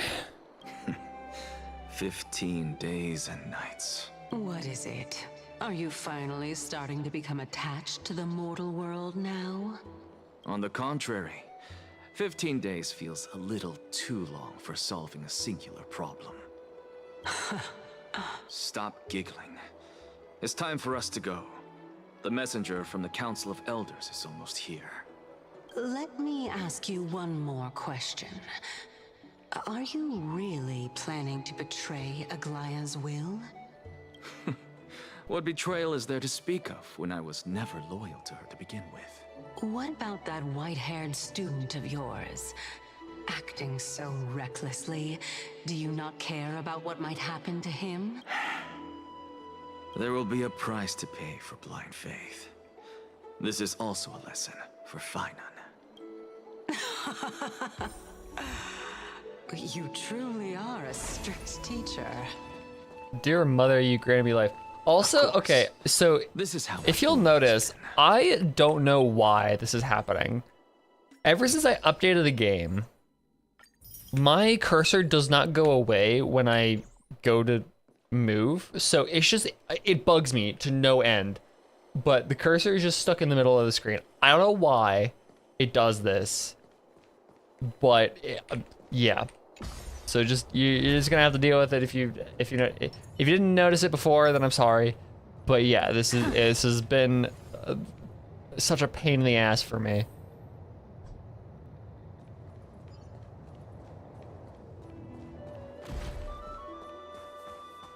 Though she Sorry to keep is you it borderless, waiting, shouldn't Lord. be. It's on full screen.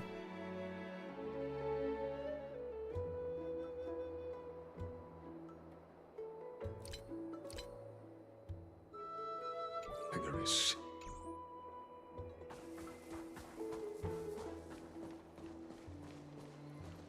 It's been a while, Lord Anaxagoras. I greet you on behalf of all the citizens of Akima and express my deepest regret about what happened at the Grove of Epiphany. It's you.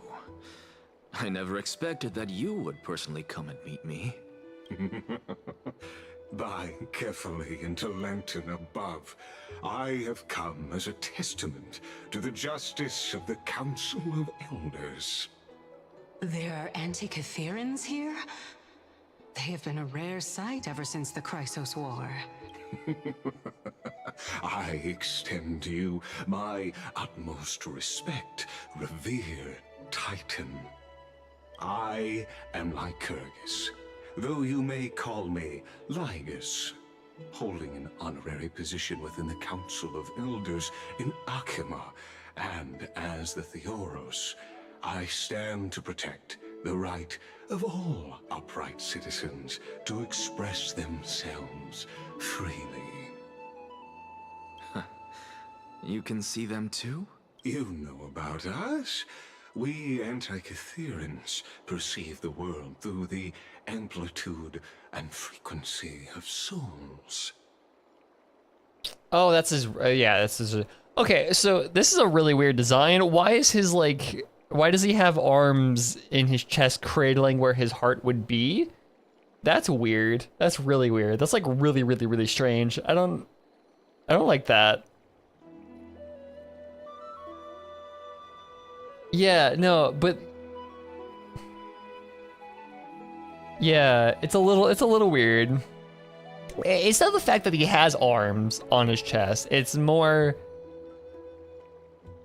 the fact that it's cradling where his heart would be. See my message about it to Kethra? No, I did not.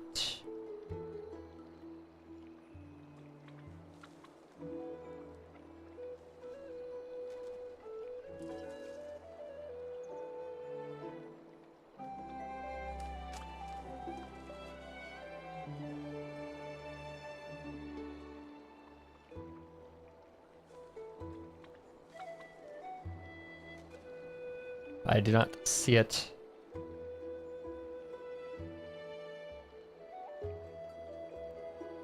Just as I am conscious that Lady Aglaya is secretly listening in on our private meeting from afar, if necessary, Lord Anaxagoras, I can sever the golden thread to protect your fundamental rights. Well, that's crazy that he could just do that. He could have said, yeah, no, fuck you. Hello, Nix, welcome in.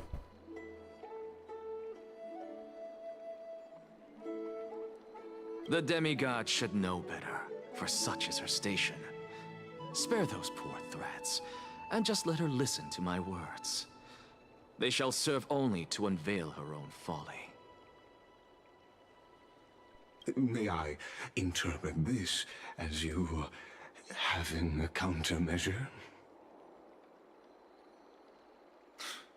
I need not any plan, because she can do nothing other than petty espionage. As the Citizens' Assembly approaches, and with Orynyx's fall, any attempt to capture the core flame within me will only usher chaos and calamity. A truth she undoubtedly comprehends.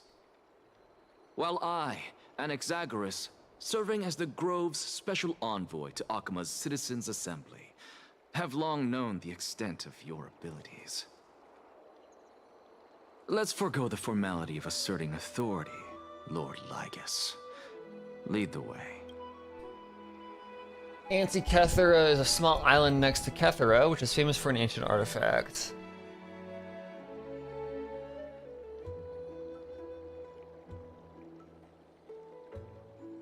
Anti-Kethra was that mechanism they found in the ocean. They claim to be one of the first astrological compasses. Huh, interesting. Makes sense that then Lygus is like a Surely fucking Lady celestial Kindness would shit. appreciate such assertiveness in an ally. She's been waiting. Follow me.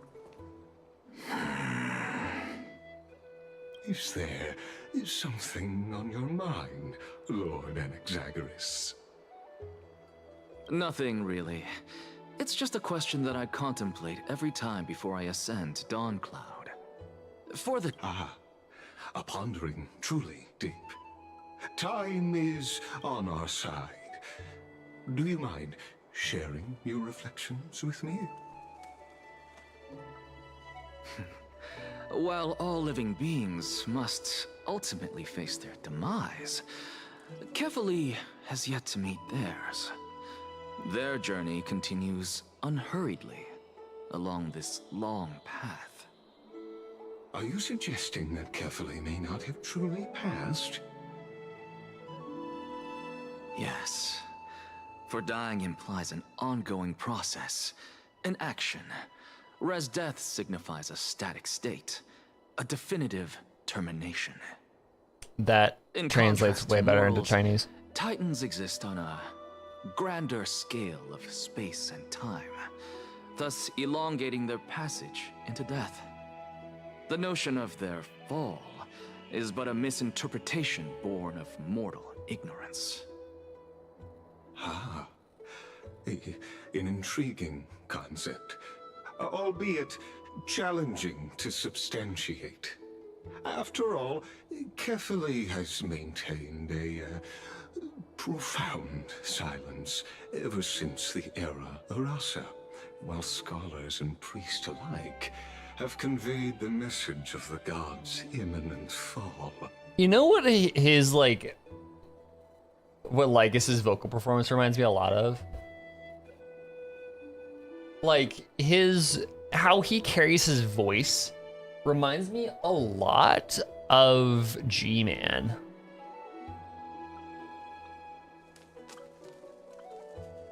With that really like uncomfortable way of speaking.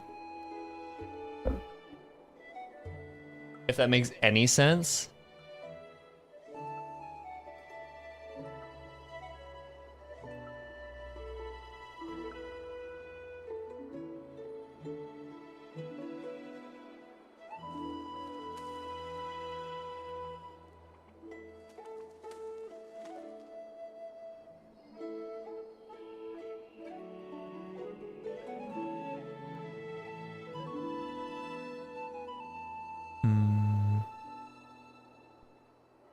Perhaps the gods, in their arrogance, deemed it beneath them to reveal their perspectives to mortals.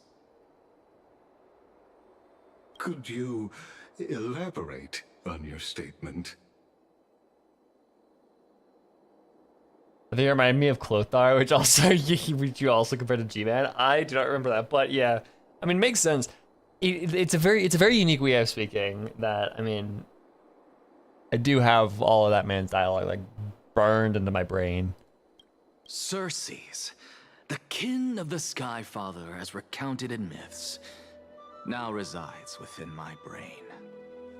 Were I to inquire, I love those games. Those games are so good. Kefli would have no cause to refuse. Oh. So she's like, "Aight, bitch, really, really." That very well could be true. But what if the world-bearing Titan still chooses to remain silent? In that case, the myths crafted by the people of Amphorius are nothing more than pitiful jests.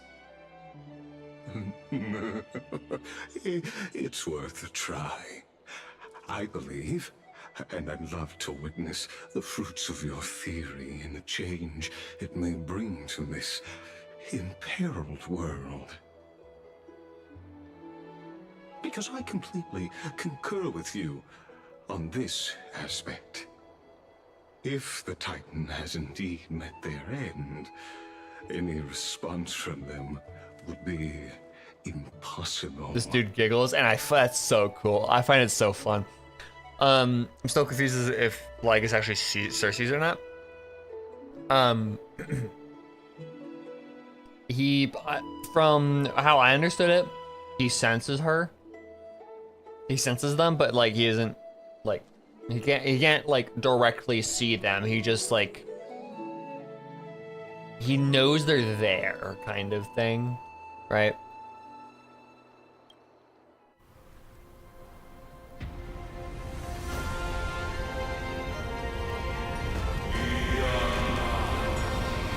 What the fuck?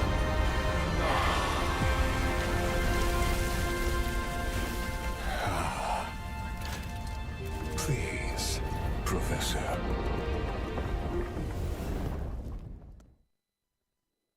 Excuse me?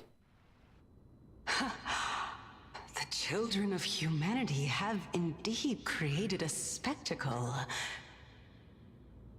Welcome to Dawn Cloud.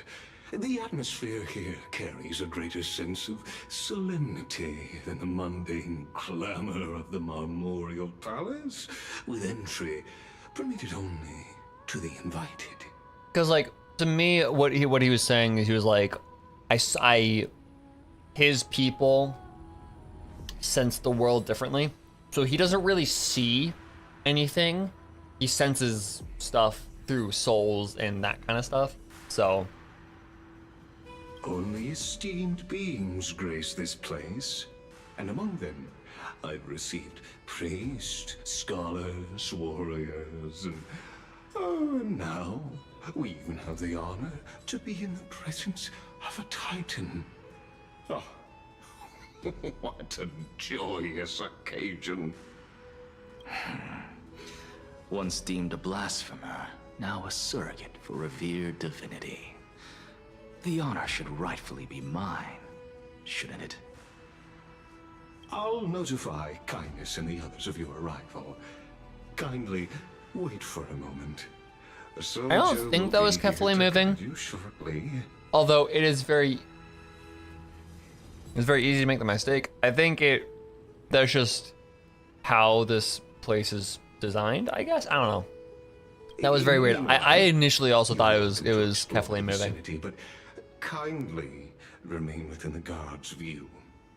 Delaying the crucial meeting is something none of us wish to see.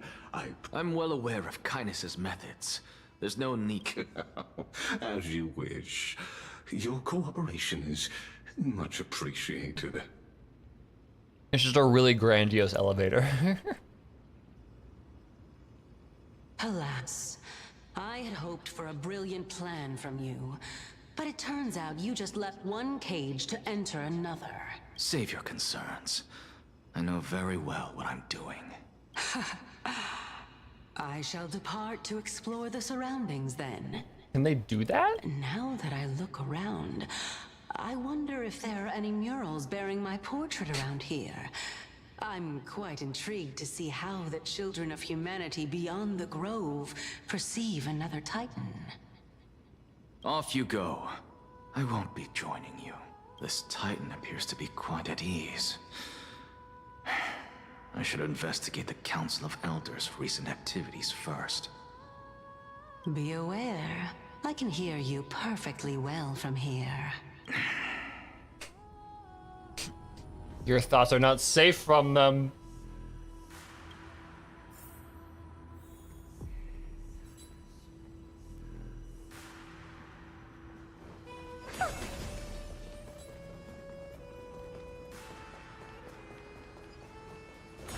Honestly, that would go so hard if Anaxa was a remembrance unit and Cersei's was his memo sprite. That'd be so funny, just because of how much they hate each other. Like, that would be so funny. I would love like a remembrance unit where like the memo sprite they just go at each other's throats. That'd be so fucking funny. I would love that. Okay. Anyways, I'm gonna take a real quick break. We will be right back. Let me pause the timer. Oh shit, that's Switch. Oh, that's fine. Okay. Anyways, yep, I will be right back. Give me a quick second.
Howdy. I am back. I have returned. Get back into it.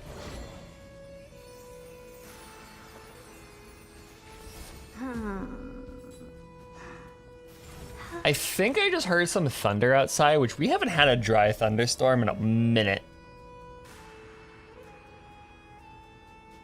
So I'm kind of excited. We have not had a dry thunderstorm in a long ass time. Like, I genuinely cannot remember the last time we had a dry thunderstorm. So, like, I'm excited. Yay. Anyways, it's one of my favorite things about Colorado, just because it's just so fucking weird. Isn't that dangerous? No, not at all.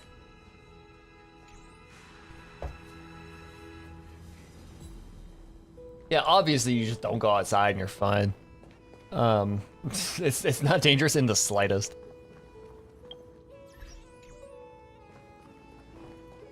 But even if you are outside, you just like Professor Anaxa! you're just going. You just Over here!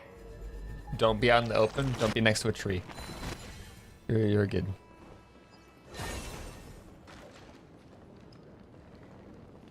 Thunderstorms are cool, but dry thunderstorms where there's no rain, even better, because it always freaks people out. Like whenever people from like not from this area move here and they experience a dry thunderstorm, they're like, this is so weird. This is like, this isn't normal. This isn't how weather is supposed to work. Professor Anaxa? Word has it that the scholars of the Grove valiantly perished resisting the Black Tide. To find you here safe and sound, thank the fates. You could say it's the fates toying with us. It's only the Kremnoans and Idonians who chase glory through death. But your survival is a victory in itself. I'd settle for that gladly.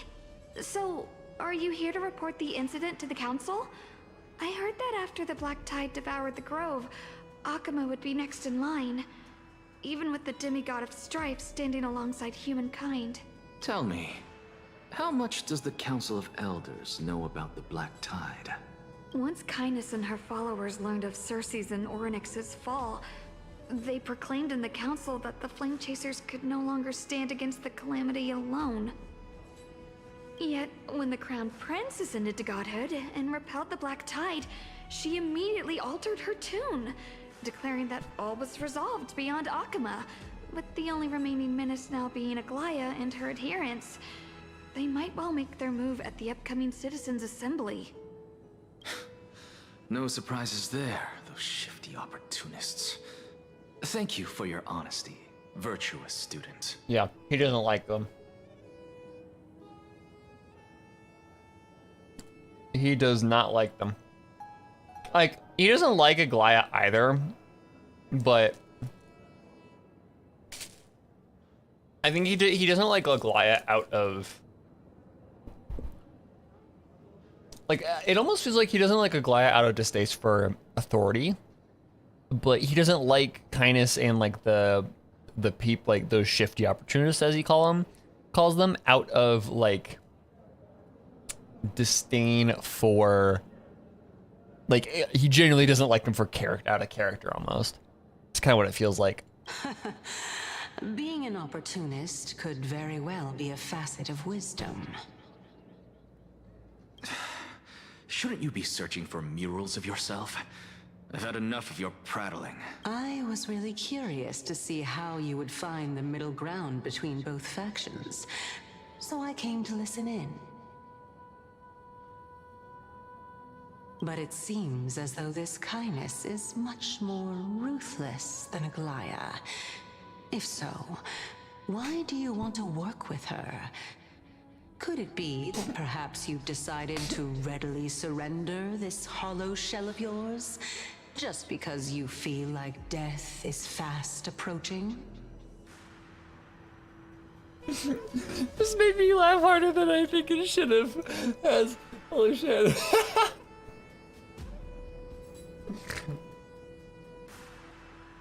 Oh my god. Oh my god. That made me laugh way too fucking hard.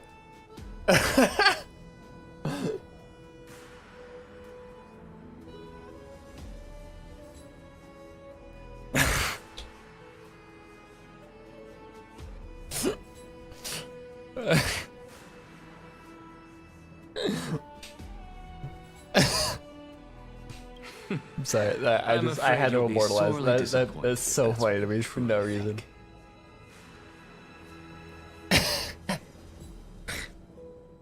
Oh my god. Oh. Shit. Okay. Oh.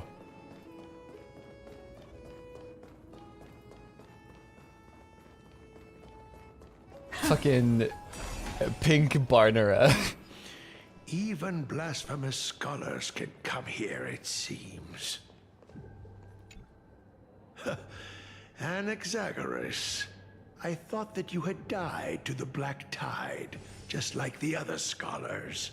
As Kephale's priest, are you not aware of the decorum of respecting the dead? Surely you jest. You blasphemous heretics are not worthy of respect from the Supreme Being.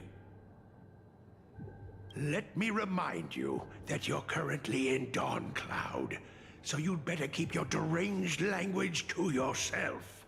I am no longer that altar servant from years ago, who could only acquiesce to the commands of others. Now, I have plenty of ways to deal with people like you. I'm not sure whether I should laugh or cry right now. I can't believe that a follower such as you could have been made by a creation titan. As I see it, a dead titan can't provide you with this level of confidence, right? Then who is it exactly? Could it be kindness? You. Seeing how fond of you Elder Kindness is, I shall let that slide for now. Leave immediately, and don't impede us from receiving the Supreme Being's blessings. Seeing as we were This is straight up just gonna be a coup, in innit? the mouths of others, it seems that kindness is indeed quite sincere toward us. Perhaps this affair will proceed smoother than I had anticipated. Oh my, what a thrilling confrontation. As expected of one of Kephale's followers. Are you praising or insulting him? Is somebody just gonna, is this anybody ever gonna mention and actually just talking to no one? Because they can't see them. Like, people can't see Cersei's. Are they just gonna like keep doing this? Praising him, of course. As a believer of the god of deliverance, it is only natural that he detests evil. Didn't you hear me? I asked you to leave. Go as far away from here as possible. Don't mutter to yourself like some sort of madman. Okay, so they are gonna do that. Okay. Meditation. I've had enough of this. Could the 15th entry hour arrive any faster? They don't like him enough to give him give a fuck? True. That's fair, honestly. Hi, Cersei, what are you up to? My, could it... Every plant, every tendril, no, even every leaf could be the embodiment of Cersei's. As a result, mere mortals who did not know what the Titan actually looked like chose to paint them as a giant tree instead. Their wisdom was portrayed as fruit, to symbolize how they shared their knowledge equally among the masses. Such exquisiteness indeed. This mural is quite abstract. I really can't tell whether you are praising or demeaning yourself. Now I'm quite curious whether the Reason Titan has studied figures of speech before. Of course I find such stylistic devices interesting. For all we know, this could be the answer to the question, what exactly are we? I, for one, am not willing to admit that I could look this ugly. Bruh. Was this the reason why you failed in your attempt to refine my soul when you were ambushed at the Grove? They just go at each other so much, I love it. Oh god. Since you are aware of this, why did you save me back then? From my perspective, this point alone was enough to separate you from the average person. How do two lunatics coexist in the same brain? Therefore, it seems that your journey to Dawncloud this time is not just to seek protection. What, then, is the intention behind your actions? The entire plan is stored in my memory, so why don't you look there? Then don't mind if I do. 1-year-old? Oh my! Even a member of the preeminent 7 Sages must hug his Droma stall to sleep? How interesting. Aww. That's enough. How unusual. Your soul is actually trembling. This must mean that behind this toy hides a secret that nobody... Since our days are both numbered, I don't mind telling you more about it. This is a present that my sister gave to me. It's a doll that was made to look like our family pet. So there are other members in your family, eh? Are they also living? Don't you just love to pick through my brain? Go on, continue flipping through my memories. It won't take long. You'll discover the answer when you reach the memories of when I was 5. Oh, the black tide is everywhere. When I was young, I couldn't accept this outcome either. Georios, Aquila, Kefali, and you, of course. Although I prayed to every Titan that I could think of for help, my efforts were ultimately futile. This...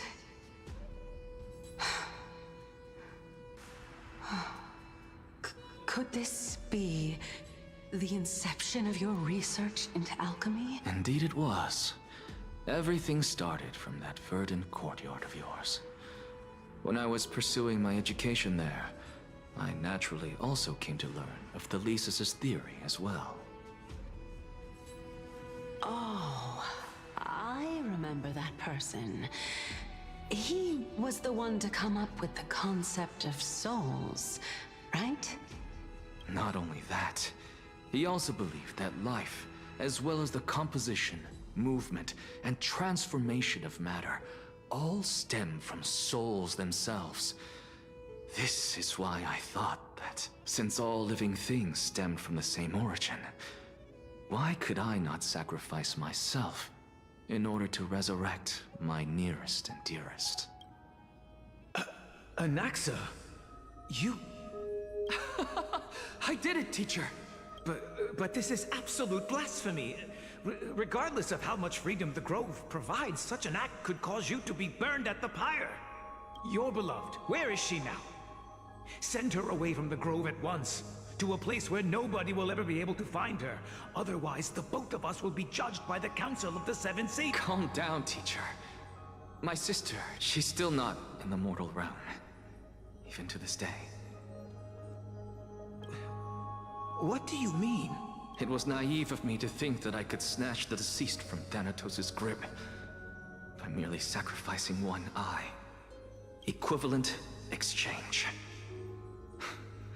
All I received for that price was but an opportunity to see her for one final time. Nothing more. Oh, that makes sense. So if he wanted her back, he would have to give all of himself. Which, I mean, makes sense. So then how... How?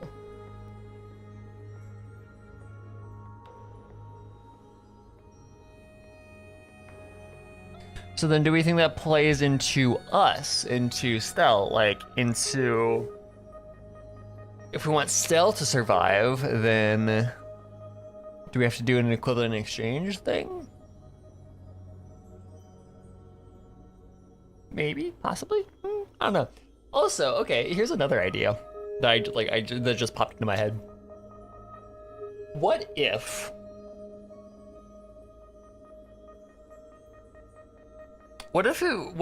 we've had the eyes of Fuli on us ever since the Express arrived at Emphorius? Ever since the Express like pulled up to Emphorius, Fuli was like, "Oh shit, okay, here we go." And what if that explains why March is asleep right now? Because like, I'm thinking, yo, March is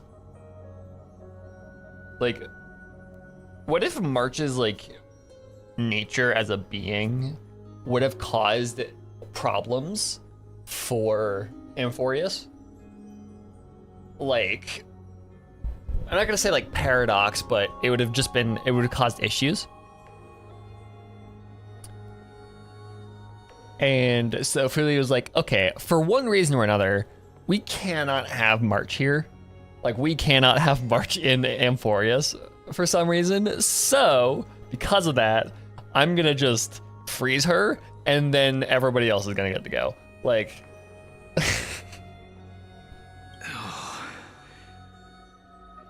like an invasive species or something like that, yeah.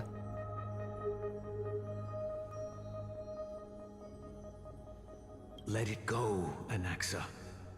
As one of my best students, I cannot watch you go down the wrong path without doing anything to stop it. Never do something taboo ever again. Don't disappoint the deceased, and never harm yourself. If you can do that, this classroom will still be yours, and you'll have a chance to live out your own life. Since I was able to see her one last time, I have no other desires. Her being near is an issue? Yeah, exactly. Like, what if just for some reason, because we know that March has an inextricable tie to Remembrance and Fuli for one reason or another. We don't fully understand it, but we know it's a thing. So what if it's just like the fact that has such a strong tie to Remembrance just kind of causes issues?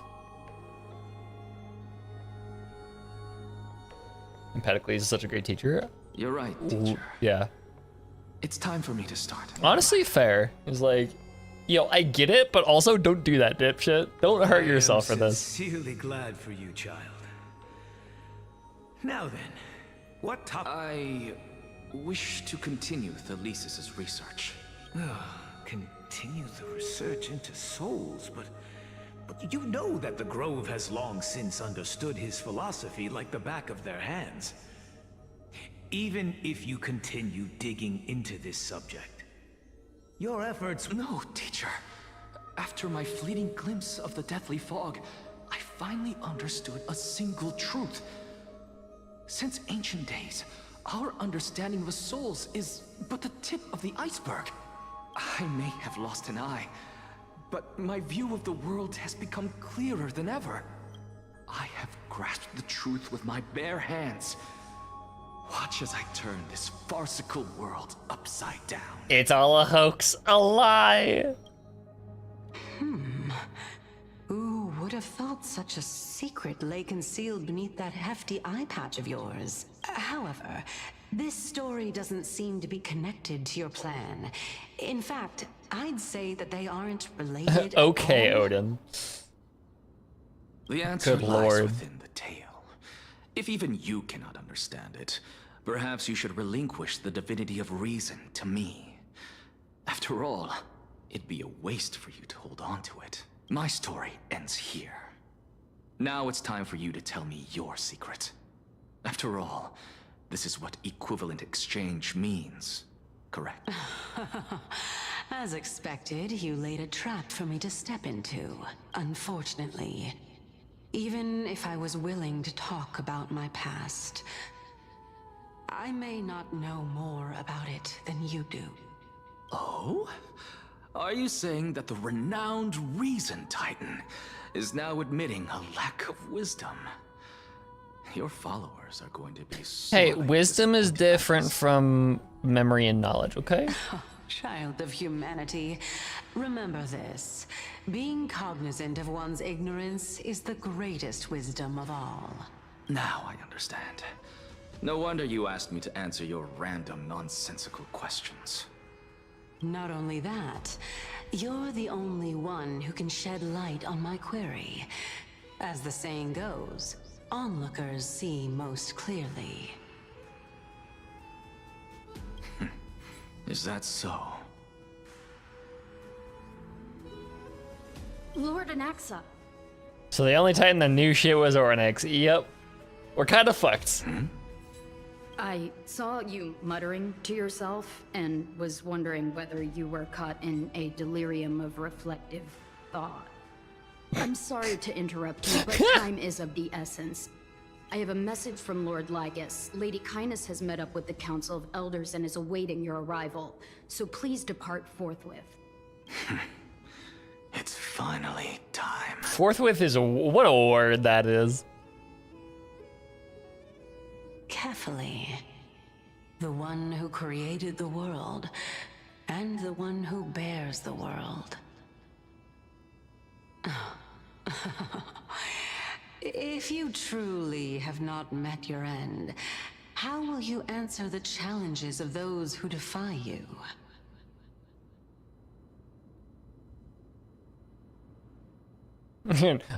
I know everything, and as such, I am in despair. I didn't expect you to agree to Lady Kindness's invitation. What a wonderful turn of events.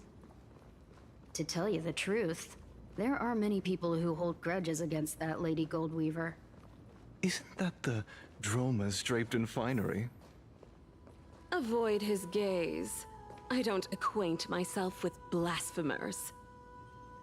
Don't worry. He's too full of pride to pay us any attention. Your nickname is Dromus as well? You must really like those creatures.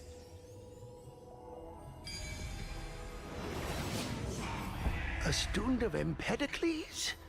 I hear that his views run counter to the Venerationists. This is what being a scholar is about. A collision of ideas only occurs when there are differences in beliefs, and it is such collisions that lead to progress. Yet, in my view, there are only right... Lord Lygus and Lady Kindness are just ahead. I'll take my leave for now. That's a little bit further than just ahead. So many things to break. Yo. You could have said more before going under. True. To the Demigod Council, esteemed guests.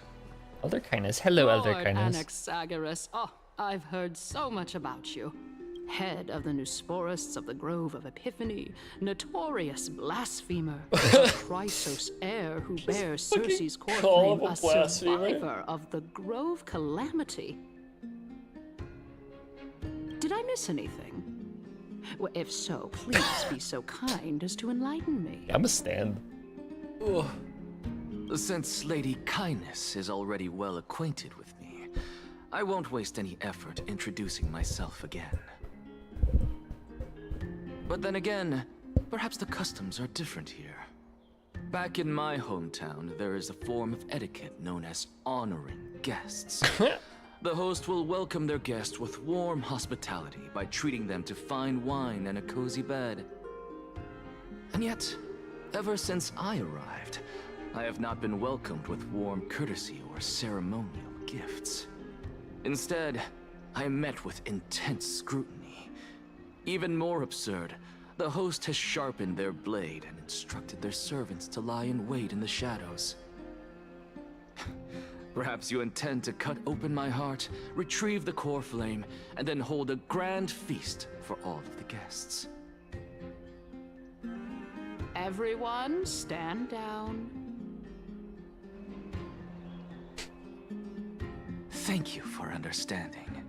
I am but a feeble scholar who is not used to the stench. Yeah, right, Anaxa. Bullshit. You know that's not true. No need to be humble, my lord. From my perspective, your courage and gumption are worthy of the reputation of the Seven Sages. Your bravery is more than adequate to accomplish our perilous endeavor. So, you wish to start a war?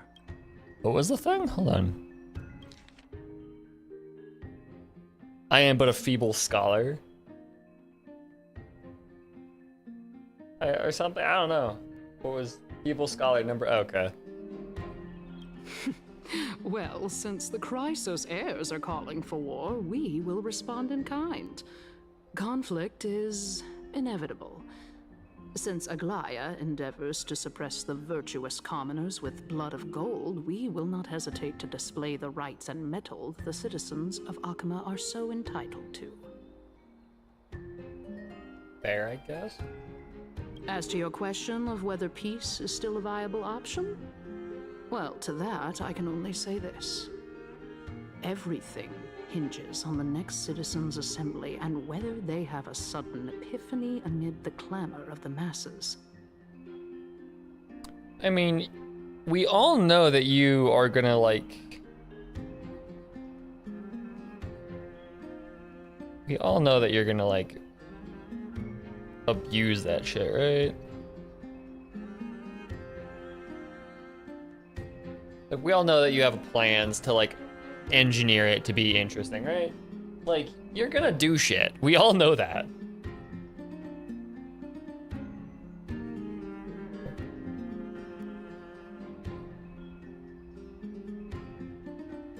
And since you, as a Chrysos heir, accepted our invitation, you have indeed given us a glimmer of hope. What brazen I need to get a standing desk one of these days, because like now is worlds apart. this is really uncomfortable to be standing, but like my desk is down low, so in order to actually like, do shit, I have to like lean down. After all, they're responsible for cleaning up any threats, and just a moment ago, you were on the side of the Chrysos heirs. But now that you're an ally of ours, we can continue talking somewhere else. As you know, these walls have ears. I was fortunate enough to have the opportunity to discuss a treatise about the Venerationists with your teacher, Empedocles. Yet, it seems you subscribe to the Nusporists instead, Lord Anaxa. I've heard that this school of thought is one with many detractors. It's normal for ideas to have supporters and dissenters. Just like how there are two types of people in this world. Geniuses and... Welcome back to the hub of the Demigod Council, Lord Anaxagoras. Surely you remember that countless eloquent orators have stood in this spot before and emerged victorious by stoking public sentiment with their words. And yet there have also been innumerable blasphemous philosophers who set themselves up for failure because they refused to defend their actions. This tiny stage is the most profound embodiment of Akama in centuries. In 15 days, this site shall also become the most important, as well as the final turning point in Akama's history. May the both of us carry out our duties with honor and lead the masses back toward the Erechrysia, a golden age with no death, strife, or trickery. Yeah, that's a pretty large stage, to be completely honest. That's pretty sizable. That's not small.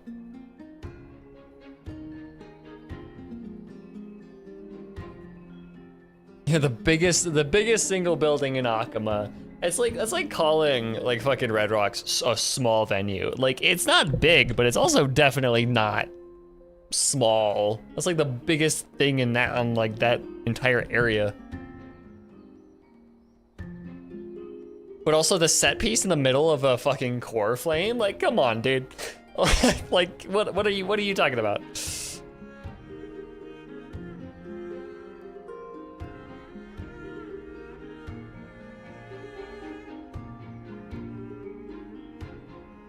Yeah, keep like, yeah, just having a fucking the last, the biggest, most important core flame right here. We're just gonna keep this core flame right here, while you go and do all your other shit. Like that's just rude at that point. Oh my, 15 days and nights. That aligns perfectly with the date of your demise. Could such a coincidence truly exist? they're so sarcastic about it too. I love it. Using death to prove myself fits my intentions perfectly. What strong conviction you have. As expected of the hero who dared to stand up to the Gold Weaver. As expected, she misunderstands you. That's enough, Lady Kindness. Dispense with the niceties. I only accepted your invitation so that I can serve the commoners alongside the members of the Council of Elders. Don't test my patience with such superfluous formalities. Well, you say that now, but surely you also require my aid as well, so that you can stay alive even when being pursued by the Golden Thread? Even just that really sarcastic tongue click and like, yeah, these are the bad guys. Like, it almost feels like the entire point of this entire like chunk of like this entire story is literally just, yeah, bureaucracy sucks. Like government and bureaucracy and all that fucking sucks ass. Vigilante justice is where it's at. Like, come on.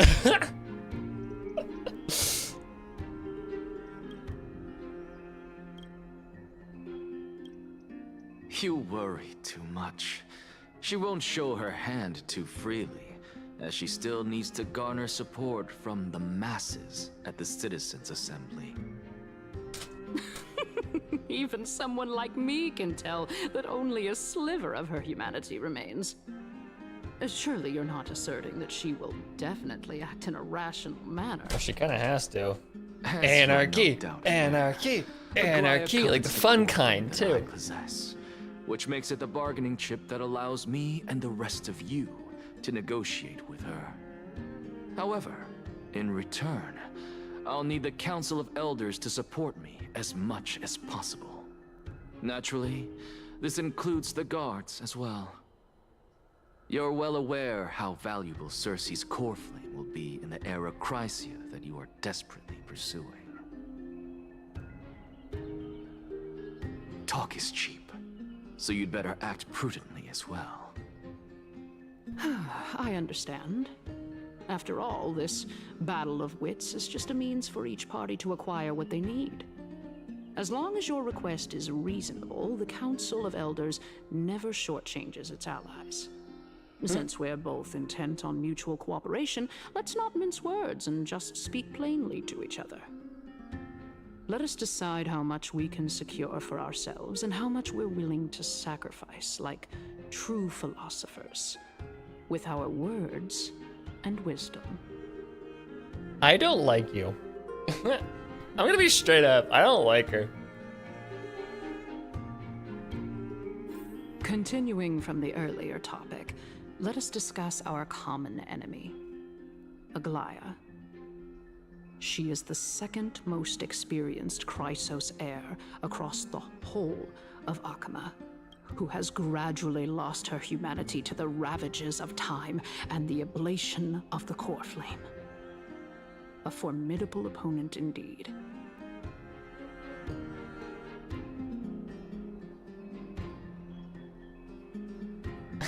I don't trust you as far as I can throw you, and I can only throw you about maybe 20 centimeters. Exactly. Like, I don't... Maybe a little bit further, because she seems like she's, like, getting old and lighter. But, like, the thing with her, like... I don't know. It's just so... Her distrust in Aglaia, I just don't understand. Like, I'm gonna hear her out here. Didn't Kirby say she was a killer? I'm gonna hear her out here. I'm gonna hear her perspective on this. And I want, first of all, it is saying a lot to me that she is just assuming that Anaxa sees Aglaya as his enemy, right? Her opening this entire discussion by like our common enemy is saying a lot right away. But I also think like it's like, yeah, she's very presumptuous. But also I just don't, like, I want to see what her reasoning is for hating Aglaya as much as she does. Admittedly, there is ample reason for her to take your life. Yet your previous reasoning is quite sound.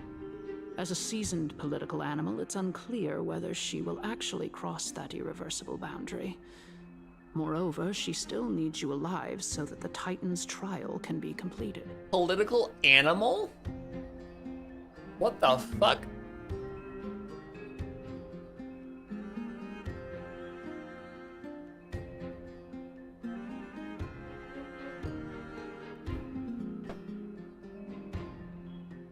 As a seasoned political animal, it is unclear whether she will actually cross that. Yeah, so she's speaking to her like she's like lesser because she's a, like, that's wild. Yeah, she really does not like Aglaya. But like, the thing she's saying, like, there's ample reason for her to take your life. No, there isn't. She has no desire to take his life, right? Like, she doesn't like Anaxa. But yeah, she deems her and I'm assuming the rest of the Chrysosayers as less than human, as like blasphemous, as wrong, as incorrect. She is racist against Chrysosayers, which makes a lot of sense actually, because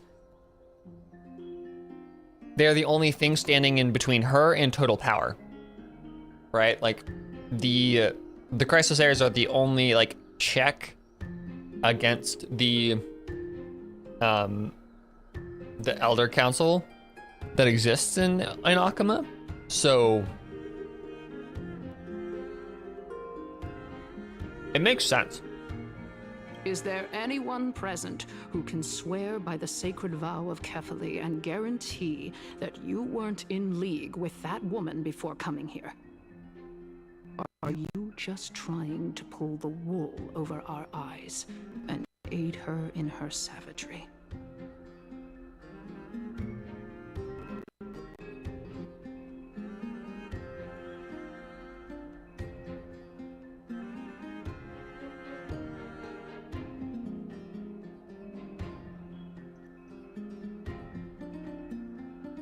And they can be seen as the most heretical thing to exist. And they're like, let me take God's back. Exactly, yeah. So it's very, yeah, it's very,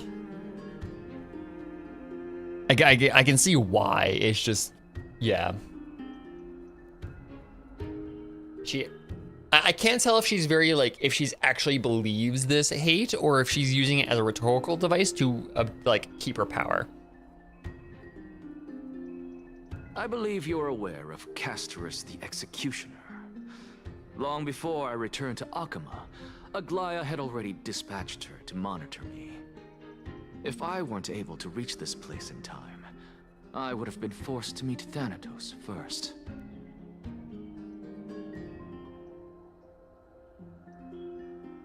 As compared to a comprehensive plan with uncertain results, if you decide to cut open my chest and remove the core flame, wouldn't that settle her nerves even more? Everything is in place. She just needs the right timing.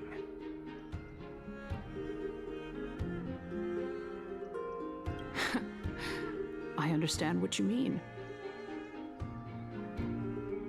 At the very least, the both of us agree that this tyrant who wallows in extravagance and greed is the greatest threat to achieving peace in Akama. The Council of Elders is willing to defend your right to live, just as we defend every oppressed citizen. Yeah, and that's kind of what I'm wondering is she, because Anaxa is more than like clever enough to see through basic rhetorical strategies like this. Like these are very basic like manipulative strategies that Canis is using. And Anaxa is like, this is what he does for a living. Like, he is more than well versed in this shit. So, like, I don't put it past him to know, to, like, recognize what she's doing here. Because, like, from what I understand, Anaxa does not give a shit about what anybody's doing, right? He doesn't care about Canis. He doesn't care about Aglaya. He's just kind of doing his own thing, right? The only time he cares about people is when they get in the way of his own research. And so it almost feels like he's doing any of this for his own effect. Like, he's only doing any of this for his own benefit.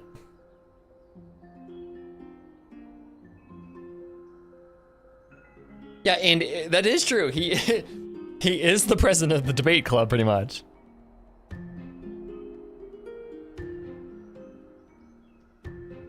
Canis is using these strategies is really looking down on him. He is treating him like a kid. Exactly, which is a big mistake. However, I regret to say that sentiments in favor of the Chrysos heirs and Aglaya are only growing in magnitude. The peace that we are aspiring toward, as well as everything that we hold dear, will be destroyed completely. The city will be burned to ashes, and the citizens' blood will be shed. You are delusional, lady. Tell me, what are you willing to do for our esteemed citizens so that they can vanquish the enemies of our fine city?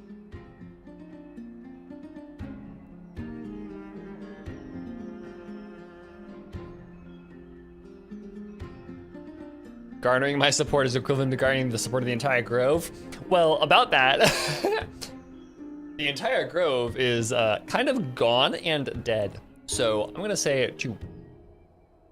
I'm gonna appeal to your wants and your beliefs and your convictions. Aglaya's authoritarianism, conceit, and arrogance have granted her unfettered control for the most part. Yet these traits are also her greatest weakness. If I can render her helpless by forcing her to experience the agonizing pain of betrayal, I am certain she will never recover from Right such there. a setback. Yep. Agonizing pain of betrayal, even though he has just said, like, a couple minutes before, that is it really betrayal if I've never had allegiance against her?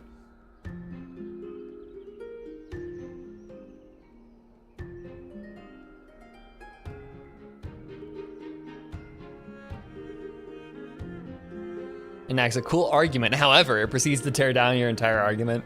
Yeah, exactly. No, he would very much do that. He was like, yeah,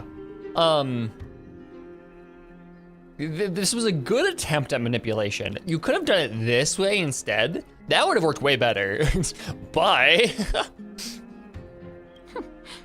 Surely you don't believe that such a tiny betrayal will be enough to push her to her wit's end. What's more, there are many who remain silent, merely watching to see how much chaos I can unleash. Not to mention, you know full well that the Chrysos heirs have never been a united front. In the name of Kefali, Akama thanks you for your sincere and valuable thoughts. There was nothing sincere about it. At this stage, it's clear that you and I understand the benefits to be won from this discussion. Let me put it plainly. The Council of Elders has always been renowned for its fairness, and that fairness is built on a foundation of sincerity. I like to imagine he's offended because Cadus is trying to do it. He's trying to manipulate. Yeah, no, exactly. It's like, you could have tried harder, dude. I love that, like, interpretation of him as a character. Is like, I'm not offended that you're trying to manipulate me. Everybody's trying to do that. It's fine. I get it. I understand that you have your own convictions, you have your own opinions, you have your own goals. But at least have some respect for me as a person, as, like, the debater, right? Like, have respect for me as the president of Debate Club and actually put some effort into this shit. I'm not a regular citizen. I actually require a little bit more effort. The Council of Elders has vowed to all citizens of Akaba that it will always remain loyal to them. As for you, my lord, how Or like, will you give me guarantee money. that Like, you will I be don't able to know. live up to such earnestness and will not betray Akama's indomitable citizens when the opportunity presents itself? Just as you now betray Aglaya when it suits you.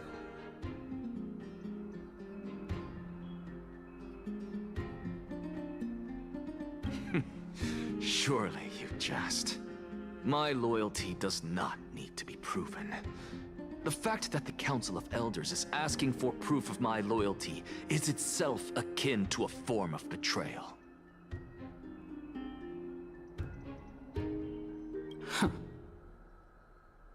I am incredibly honored to have witnessed the both of you bury the hatchet in a civilized manner. Why would I bury a However, hatchet? I am afraid that I must interrupt for a brief moment.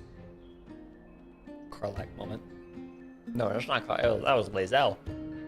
As the Theoros, I have observed the following. Lady Aglaya, the Goldweaver, is currently on her way to Dawncloud. Anaxa, holy shit, that worked.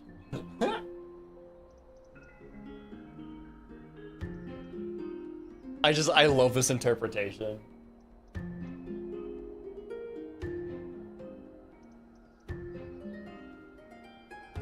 It's like, holy shit, why is this working?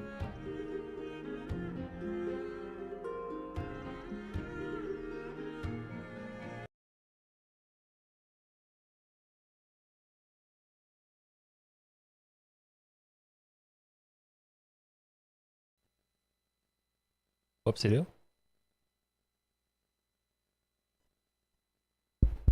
Okay, I accidentally unplugged my my interface, so that was strange. Okay. Anyways,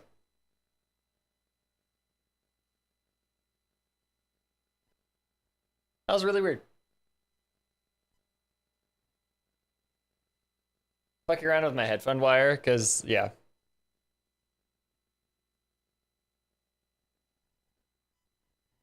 Game audio is weird. Yeah, give it a minute. It should figure that out. Oh wait, no, never mind. Hold on. Give me a second.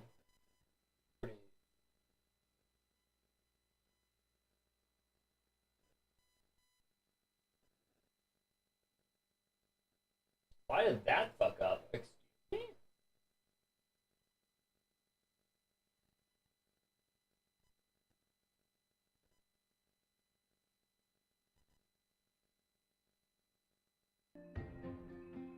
There we go. I don't know why that broke.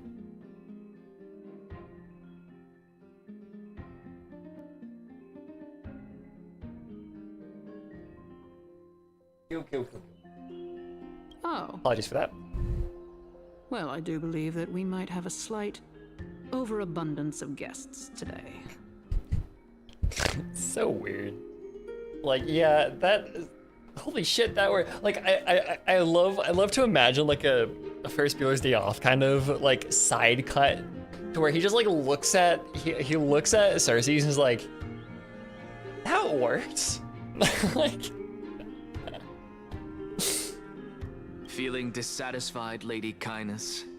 Despite the Council of Elders' lofty residence on Dawncloud, it must still tolerate the whims of the Chrysos heirs.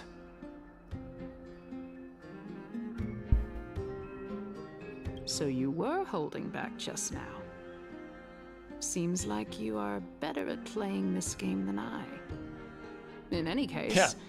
It's like he like she's arriving studies here. it or something. I don't know. So tell me, Anaxagoras, now that you're an ally of mine, if Aglaya were to demand that I hand you over, what should I do? You can do as she says. Tell her that the Council of Elders merely wished to chat with me and had no intention of offending her. However, by doing so, the authority of the Council of Elders will be as thin as papyrus that has been soaked in blood. Not only can it be Undertale destroyed reference? at the slightest touch, but the Council will also lose possession of a valuable core flame.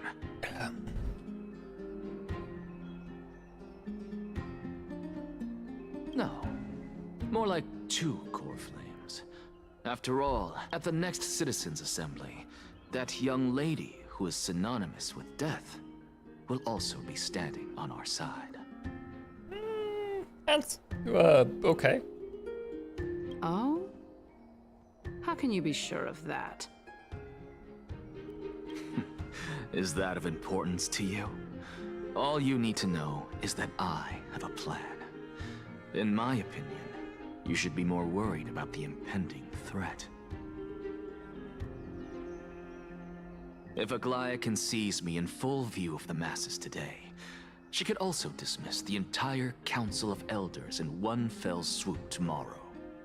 If that happens, the discussion that we've just had will turn into an utter joke instead. Is this the outcome that you wish to see, Lady Kindness? Fine. I will handle this matter appropriately. But you do best to remember this. Fool the people and karma will be on your tail. I'll overlook it this time, but don't count on there being a next time. Unless, of course, you crave cruel punishment and consider suffering the perfect state to ponder the true nature of souls.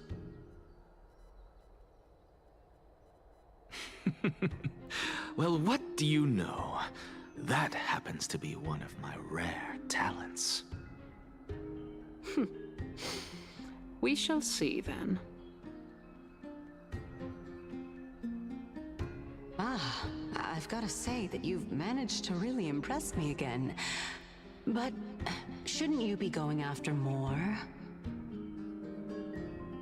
Dying to know what I'm after, hmm? I mean, I'm the reason Titan after all. It is in me to ask and seek answers. Easy there. You'll learn the answers. Easy, girl.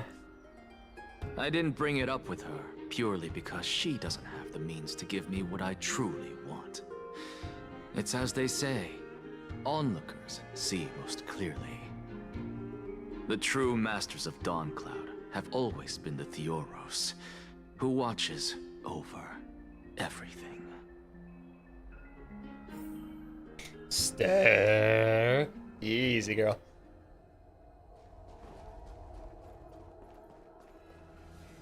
An expected visitor. Welcome once again.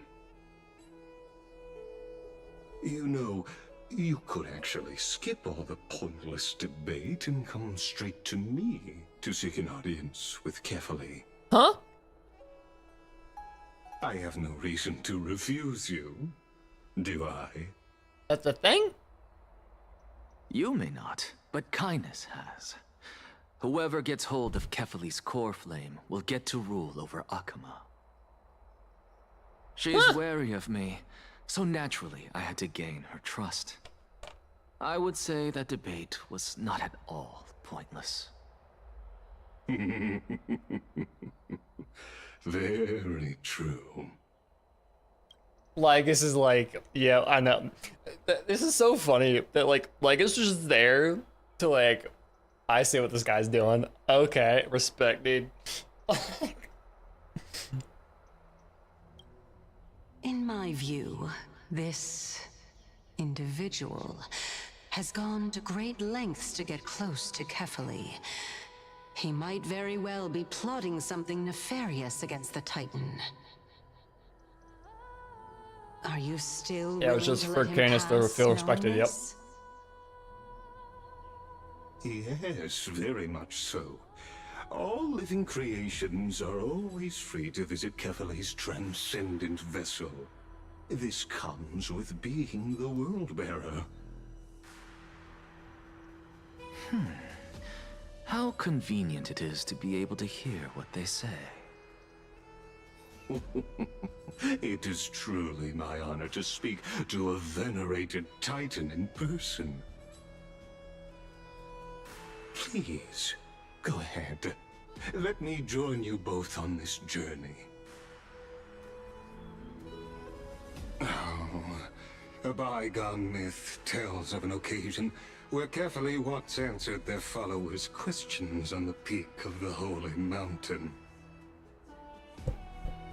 Their followers have since believed that scaling this Titan cliff is one way of being with the god.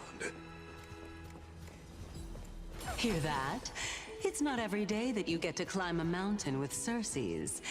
You should sing me a hymn of praise.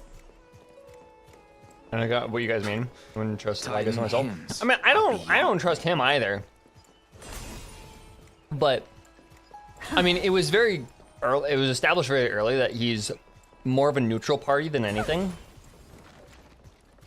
Like that's his entire point. But also, yeah, I don't trust him. It's more of a like. He's not as much of an idiot as Kyna says. Take this Yanis shortcut, and the long pilgrimage stairway will be waiting for you. I have to admit, This dude just likes to. Yeah, exactly. I expected you to not ask me anything. Not even my motive. Because I know very well what it is you are after. As the saying goes, a gentleman helps others achieve their goals. I have a feeling that your theory will be validated at the end of this journey. I believe Kefali will not deprive you of your right to ask your question, especially now that you're on the brink of death. You must be closer to Kefali than anyone else. Wouldn't you agree? I hope things go as you say. He just likes political drama, like stirring the pot. Yeah, no, I can see that. Putting a child of justice into a farcical world is bound to turn it upside down. It is my hope that you bring a much-needed change to this world, which is on the brink of destruction. You enjoyed that just a little bit too much.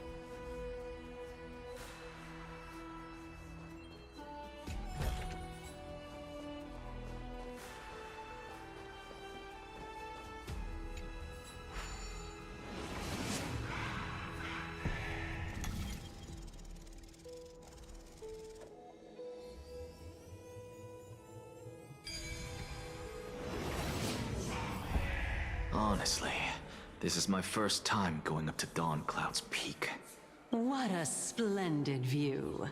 Isn't it about time you recognize the magnificence of us Titans? Well, I don't see how this place is different from those temples in the city. All they have are magnificent facades. And even though I've come this far, I'm still doubtful about getting useful clues from him. I must be getting ahead of myself to be expecting to hear something. Oh? Haven't you been in my head for some time now? It's high time you get used to how I feel about things. Alright. I love these two so we're much. Just a short hike away from Kefali. So the intellectual debate from earlier was too draining for you, huh? If Amphorius gets a new lease on life, you should focus on strengthening your body and stop shirking social interactions. Save your concern. The Titan is in sight. Can you make it? Why? Are you going to carry me up if I were to fall now? I know how far I can go. Fine then. I guess I won't say any more. I'll just wait till your soul dissipates completely to gain control over your body. She's just waiting for this dude to pretty much fucking die. Is that Circes? Hey, look at that. Huh? What should I be looking at?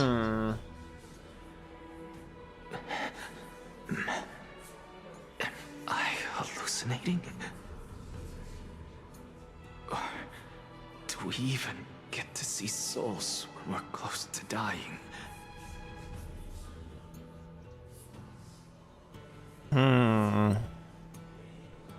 Okay. Now here begs a question, right? If if Circes can see into Anaxa's memories, can she see everything Anaxa sees but like on a delay? So like can she just like look into Anaxa's memories from like 20 seconds ago and go like, oh, that's what you saw. Okay, that makes sense. That's weird. I didn't see that. Like,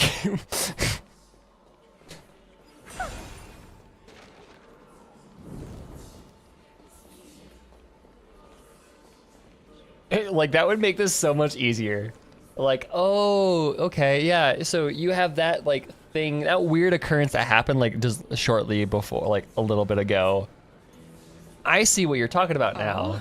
Why didn't you bring your favorite spear with you on this trip, Nias? Oh shit, it's Cersei and Nias. Nias. I know I've heard this name somewhere. Huh. It's unfortunate. The Black Tide destroyed every last inch of my calyx. How could that be? Even a creation of Georios, from their prized ores and molten fire, couldn't escape the fate of destruction? Molten fire? Hey, Cersei's. Do you know a certain Nias? Oh yeah, I remember Nias. No, not that I remember. How did you even think of How do such a you wait? strange Okay. name? The fucking Strife Titan? Nias, a warrior-like figure who was just chatting with you here. No, I have no such memory. Could you be hallucinating?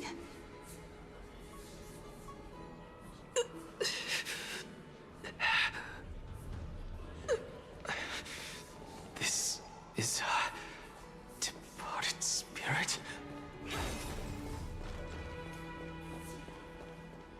That's weird. That current Cersei doesn't even remember Nias.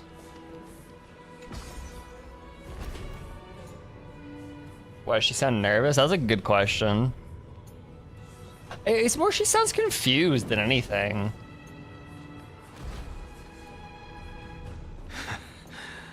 You two again. Yeah, she's good. Enough Yeah. about me. Did Kaos ever reply to you? Well, regrettably.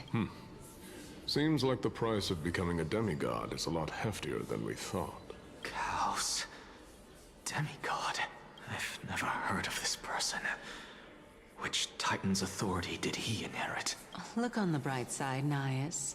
Since we've come all this way, I doubt he'd snub his old friends, would he?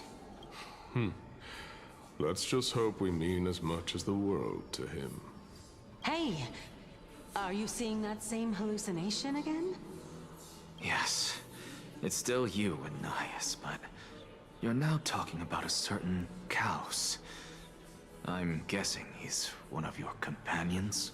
Chaos? This name sounds just as strange to me. Never mind. I think I know what this is about.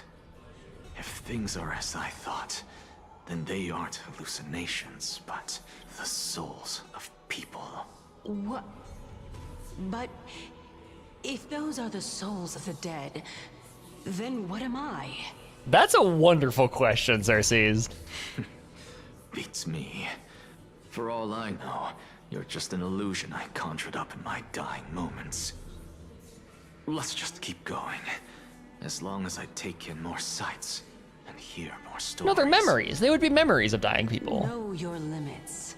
Wander too far among the dead, and even I might not be able to save you. These are memories, right? These are 100% memories. They're memories of dying people, which makes a lot of sense because, you know, Nias is dead, but then This will be very amusing. Cersei's is dying with Anaxa, maybe? Yeah, look at all these people. Titans not people? Yeah, maybe. Oh, you want this? Fine. Take it and amuse yourself.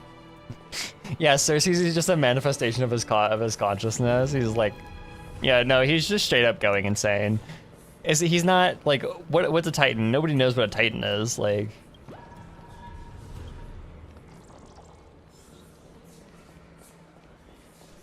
yeah, there's so many dead, like so many spirits that we're seeing here. So,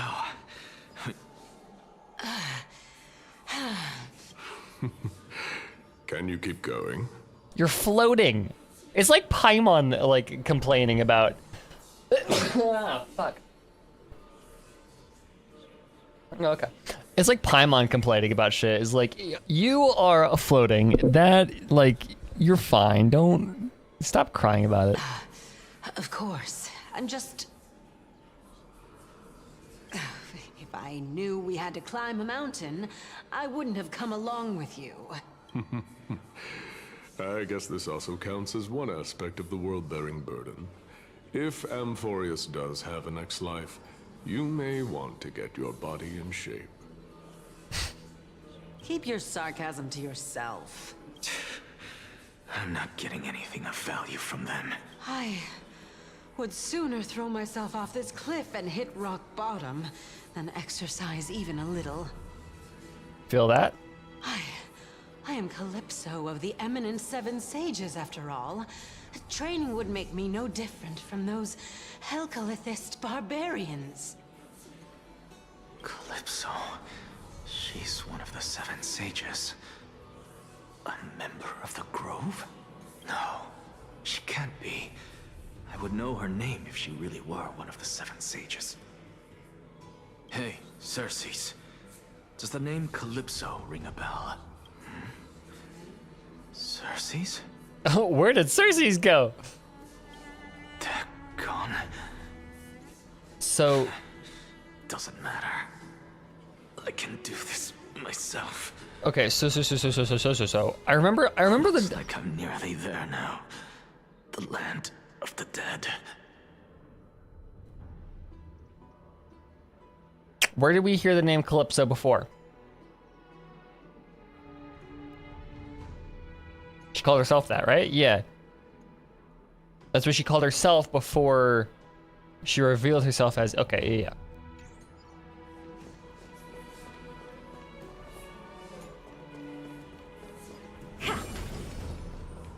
That was her alias for herself. Oh, beautiful old world.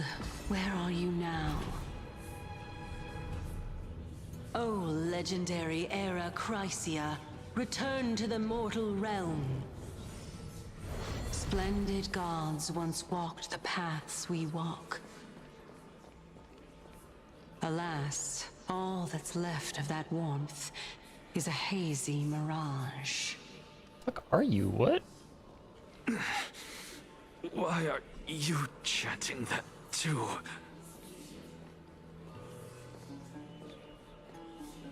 I'm very confused.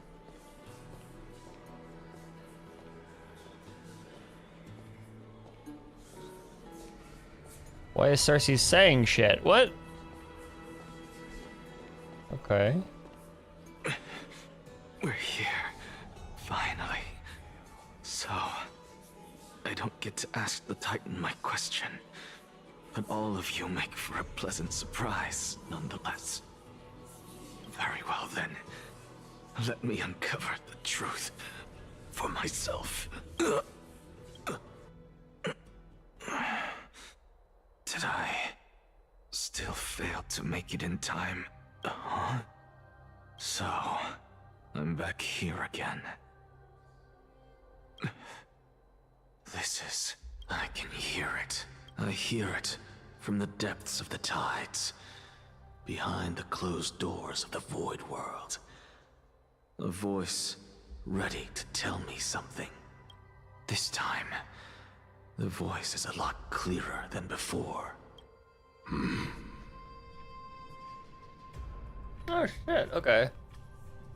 It's like illustrated. Since we've come this far, let's just wait.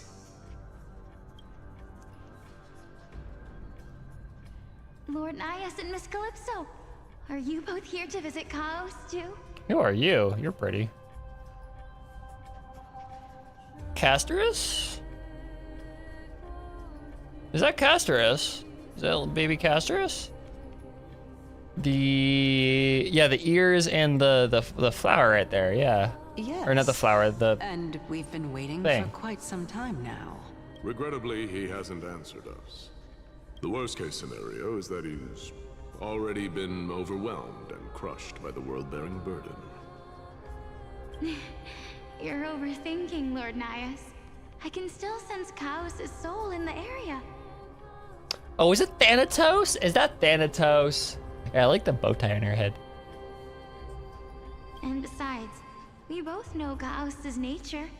A deliverer like him wouldn't fall so readily, much less give up on all that he holds dear. Isn't that so? Yes. I have faith in him. That reminds me. Why are you making this trip alone, Polixia?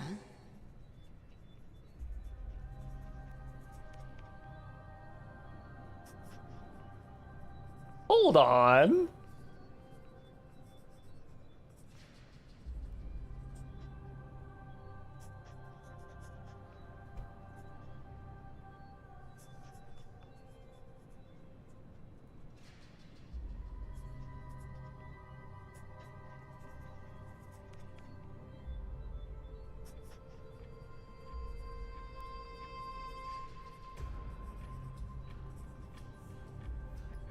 Oh, my sister needs more time to make sure the flowers are fine.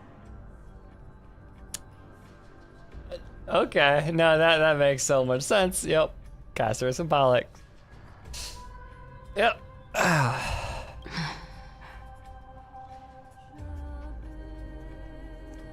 Pollux is the name of Casterus's memo sprite. The fuck ass dragon. Caster Pollux, Casterus Pollux. Yep.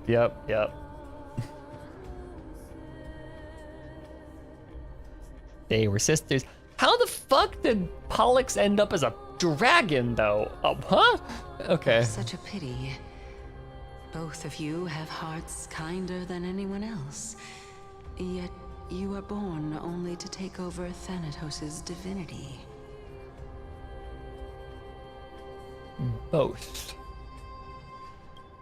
of them. Everything that I see and hear this time has left me shaken to the core. that's such a like leaf. Like, oh yeah, okay, we're gonna. But okay, also, this is a long ass time ago, so that's weird. Okay. How did Calypso end up as a tree and Nias as a mecha? Good point. Good point.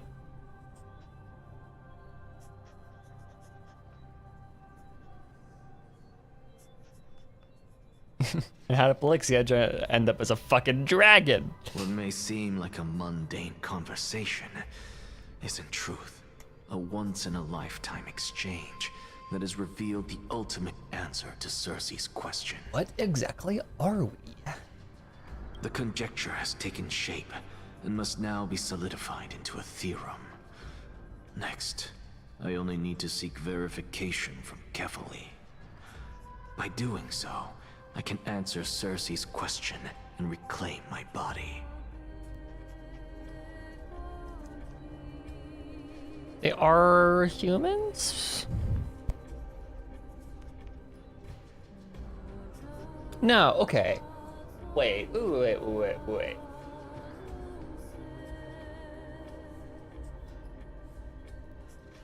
At this point in the timeline, Casterus and Polixia have not yet... Casterus and Polixia have not yet become Titans. Polixia has not yet become a dragon somehow. I'm not gonna question that. So then, but Cersei's and Nias are...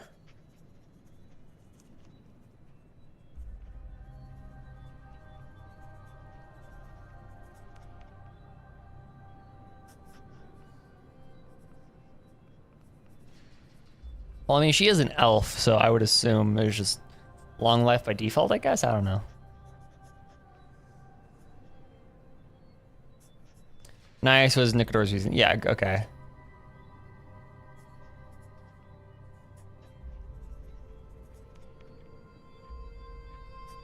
Are they previous incarnations of a flame chase? Then?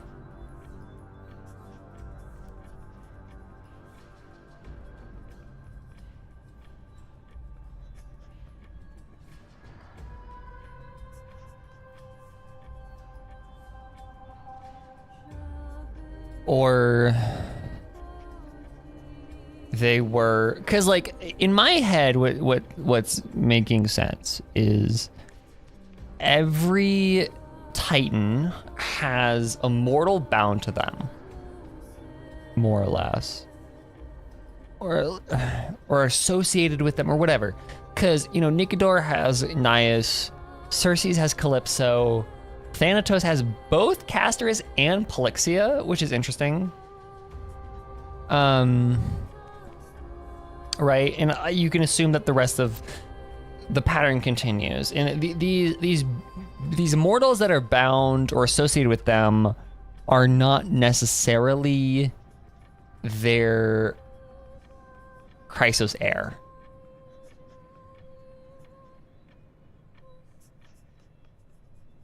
So it almost feels like, in order for the flame chase to happen, instead of there needing to be 12 mortals, there need to be 24. For some reason. And like,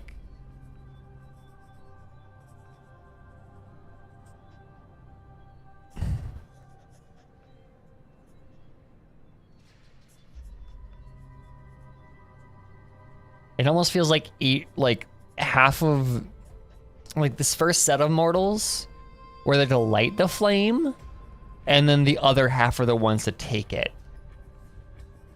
Almost. Prophecies told us everything to begin with. I don't remember that.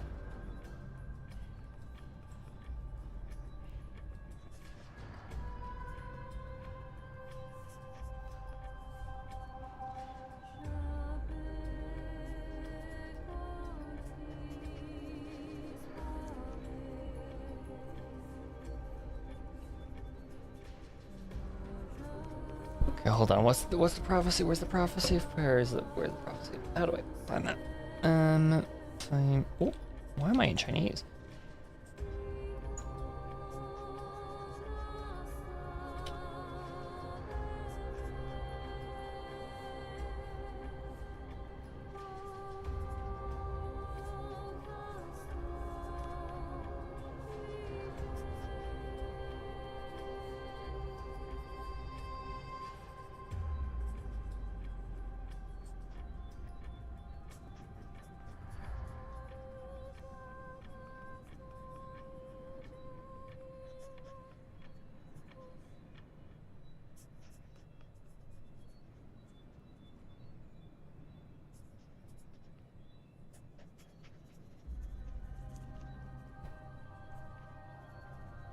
There's the conclusion that 3.2 speaks of before 3.1 was over.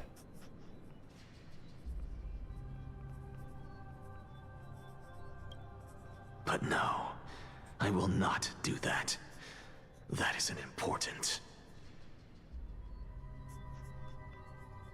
Because another one of my conjectures, one that I have always dreamed of proving, has been proved right this very instant.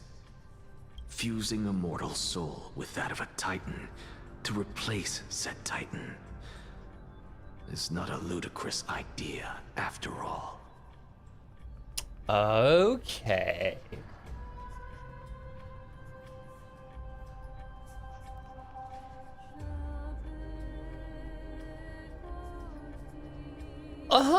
Okay, so is that what the flame chase is? No, that has to be distinct from the flame chase. No, it's not. No. Wait.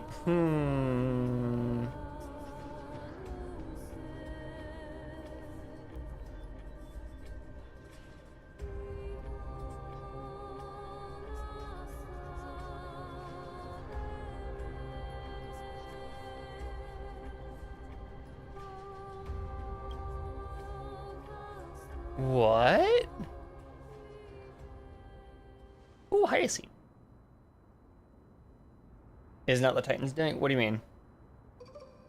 It is cyclical in nature. Yeah.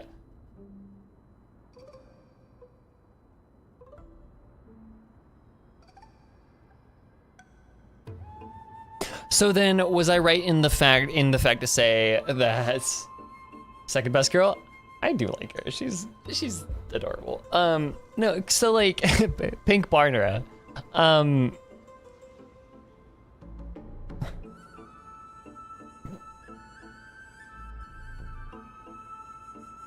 gonna stand by the idea that they were previous incarnations of the Flame Chase. What are you thinking How dare you, Will? I will remember this. I know you will. Just amazed at how this towering tree is Cersei's divine body. It's a majestic sight. Is that so? You don't look the slightest bit amazed, though. Plus, you seem to be strangely familiar with the city around the great tree. Oh, it replaces the Titan. Oh my god, that's so okay. Yeah. So once the Flame Chase journey is done, it makes the new world, which is just a new incarnation of it. And okay, no, that makes so much fucking sense. Oh my god, that's crazy. I had to think about that. No, okay, that makes so much sense though. Merely something from the past that I won't go into. Yeah, we've been on the Sanjo before. Events of the past, huh? I was also a child when I looked up at Cersei's. Their leaves and branches reflected the sparkling stars, and their trunk was like a pillar that supported the sky and ground.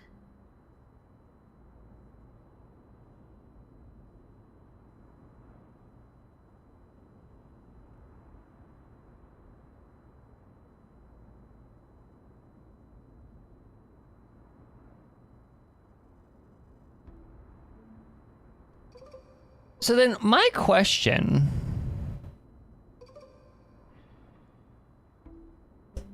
then is, that would mean theoretically all the Titans have a human form except for Orynyx? Because Kefali frozen Kefali, yeah, is in whatever, right? It like is big, but they're still like humanoid. Yeah, Orynyx is the standout. Very much Orynyx is the weird one. Unless every single time Orynyx has bestowed their power onto a Stell-like being, so that Orynyx is never permanently bound to a mortal. I stood at this very spot back then, imagining the day when I could climb to the top of this tree. Because I would be the closest I can be to the sky at that spot. Outsider, which is why Orynyx knows the Beyonds. Ooh, that's interesting.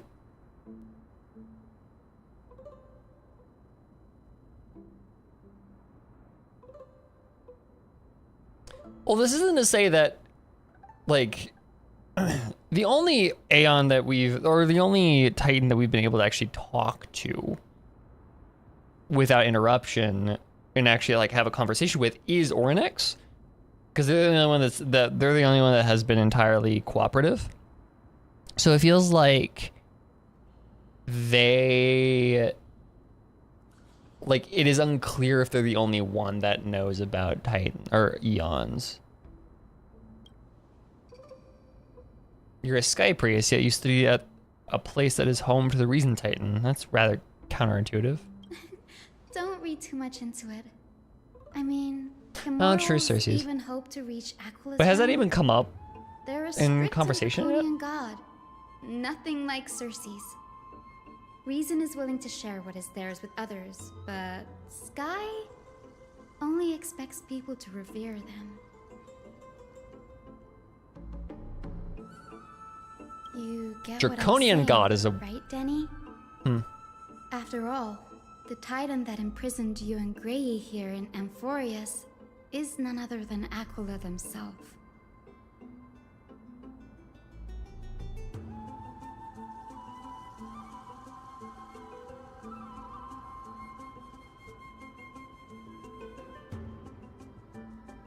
So then does that mean that they are the one that stabilized us?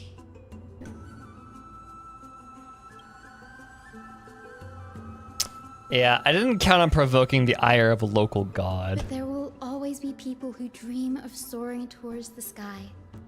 The Grove has a wealth of research on Aquila, and that is exactly what we are here for. I want to know who your It's VA just- is. I never thought Gray would meet with something like that before we set off. As a physician, I should have been there by his side. Rip. That hasn't happened in a minute. Getting and like I haven't heard Estelle get misgendered in a minute.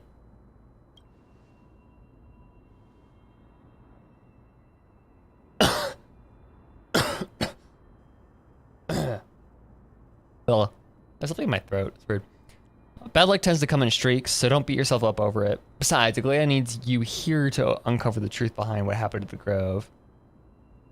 Let's just make the most out of this trip and keep a lookout for any documents related to the Death Titan. They could be useful to Whaley. Yeah, there's no rest for the weary, huh? In any case, what we're looking for could be anywhere in this enormous grove. Let's split up to cover more ground. Danny, with your skills, I'm sure those monsters born of the Black Tide will pose no threat to you anyway. What about you? Will you be all right on your own? Have you forgotten that you're talking to the chief physician of the Twilight Courtyard? Have more faith in me. I'll be just fine. The silence in here is near deafening. With the vast amount of knowledge it holds, this academy is akin to a labyrinth of information. Even the cleverest scholars would easily lose their way in here. I should gather my thoughts before heading in.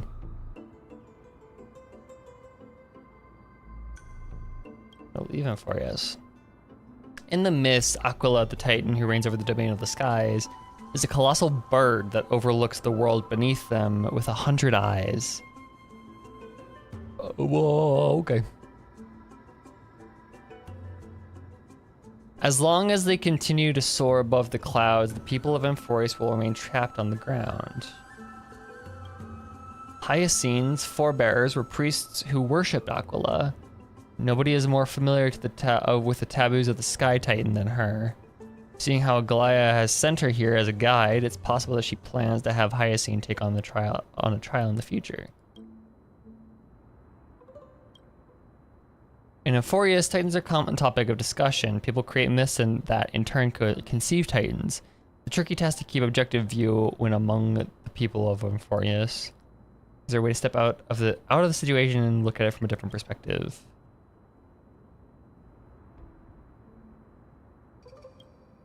Get about the prophecy. The heroes are on a quest to reclaim core flames and usher in the Era Nova. Their efforts have seen gratifying results to date.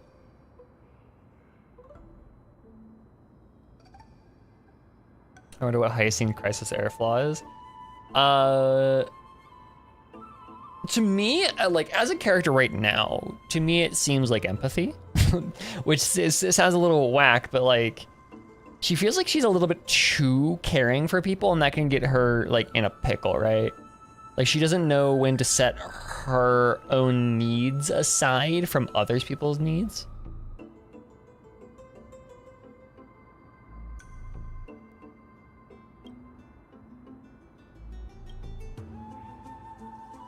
Chrysosairs are humans who possess heroic qualities, and most of them demonstrating extraordinary combat prowess and strength. Upon clearing a core flame trial, Chrysos heir can even ascend to a demigod inherent of a Titan's divinity. Yep, exactly. Okay.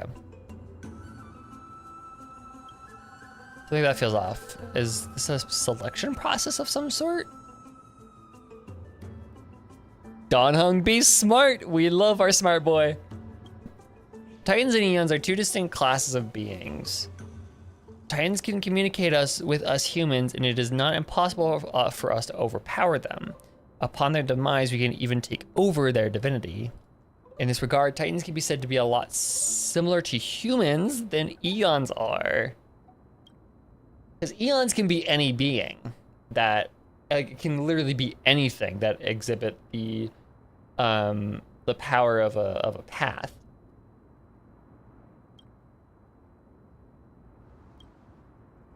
But it feels like Titans are inextricably linked to mortality. Except for Orynyx. Orynyx is fucking weird.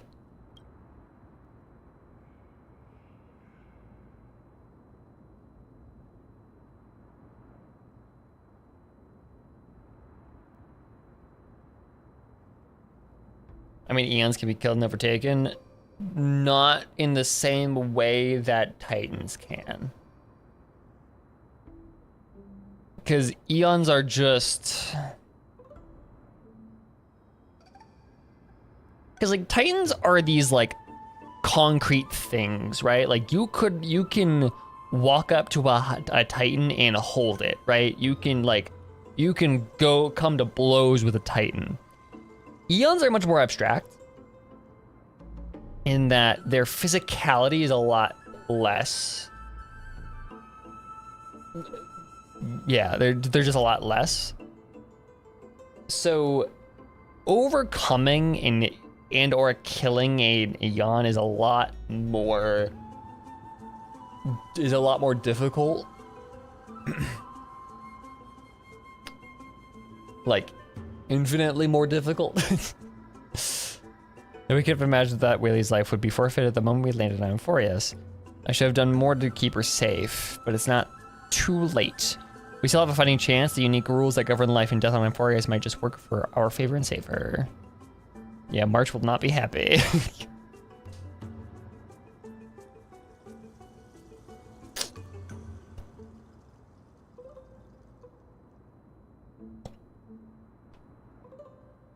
Hello. The Grove is a veritable library of knowledge. Maybe one of the records is in the case. Okay. Clock is ticking.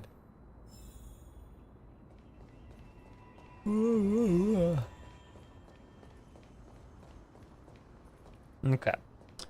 I think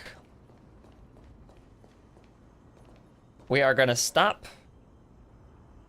there. I think we are gonna pause there for the night.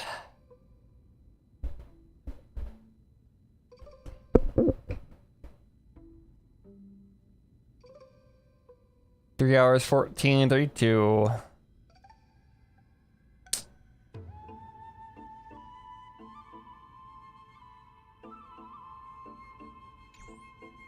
Yeah, I just feel like this is gonna get like... It was a good revelation. It was a good high point with the Anaxa portion. Now we're heading into like Act 2 of the story. So like at the very beginning of Act 2, I think is a good point to stop. So 3:14:32 though. Next stream, we're gonna start it at that same time. And we're gonna continue. Tomorrow, same time or next week? We'll see when I have time. It might be next week. No, it wouldn't be. It wouldn't be next week because I have Easter dinner next week. So it would be sometime this week at some point. Don't know when. Maybe Tuesday, maybe Thursday. We'll see. But yeah. That is all I have time for though. Well, in Discord then, I will, when I know what's happening. Chill, good lord.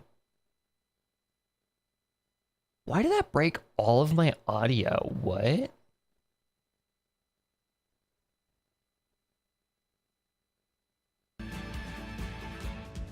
Thank you. Okay. Yeah, but thank you guys so much for tuning in. So far so good. I'm enjoying this so far. I'm really enjoying this quest so far. Very, very, very interesting. I feel like I'm just starting to scratch the, it's just starting to get going though. But yeah, we will see. So Tuesday, hopefully, I'll try and get more stream in. I have a feeling too that next stream is gonna be the one where I take a lot of time to like yap. I think next stream is gonna be a big yapping session. So yeah, but thank you guys so much for tuning in. I'll see you guys next time. So yeah, bye bye y'all.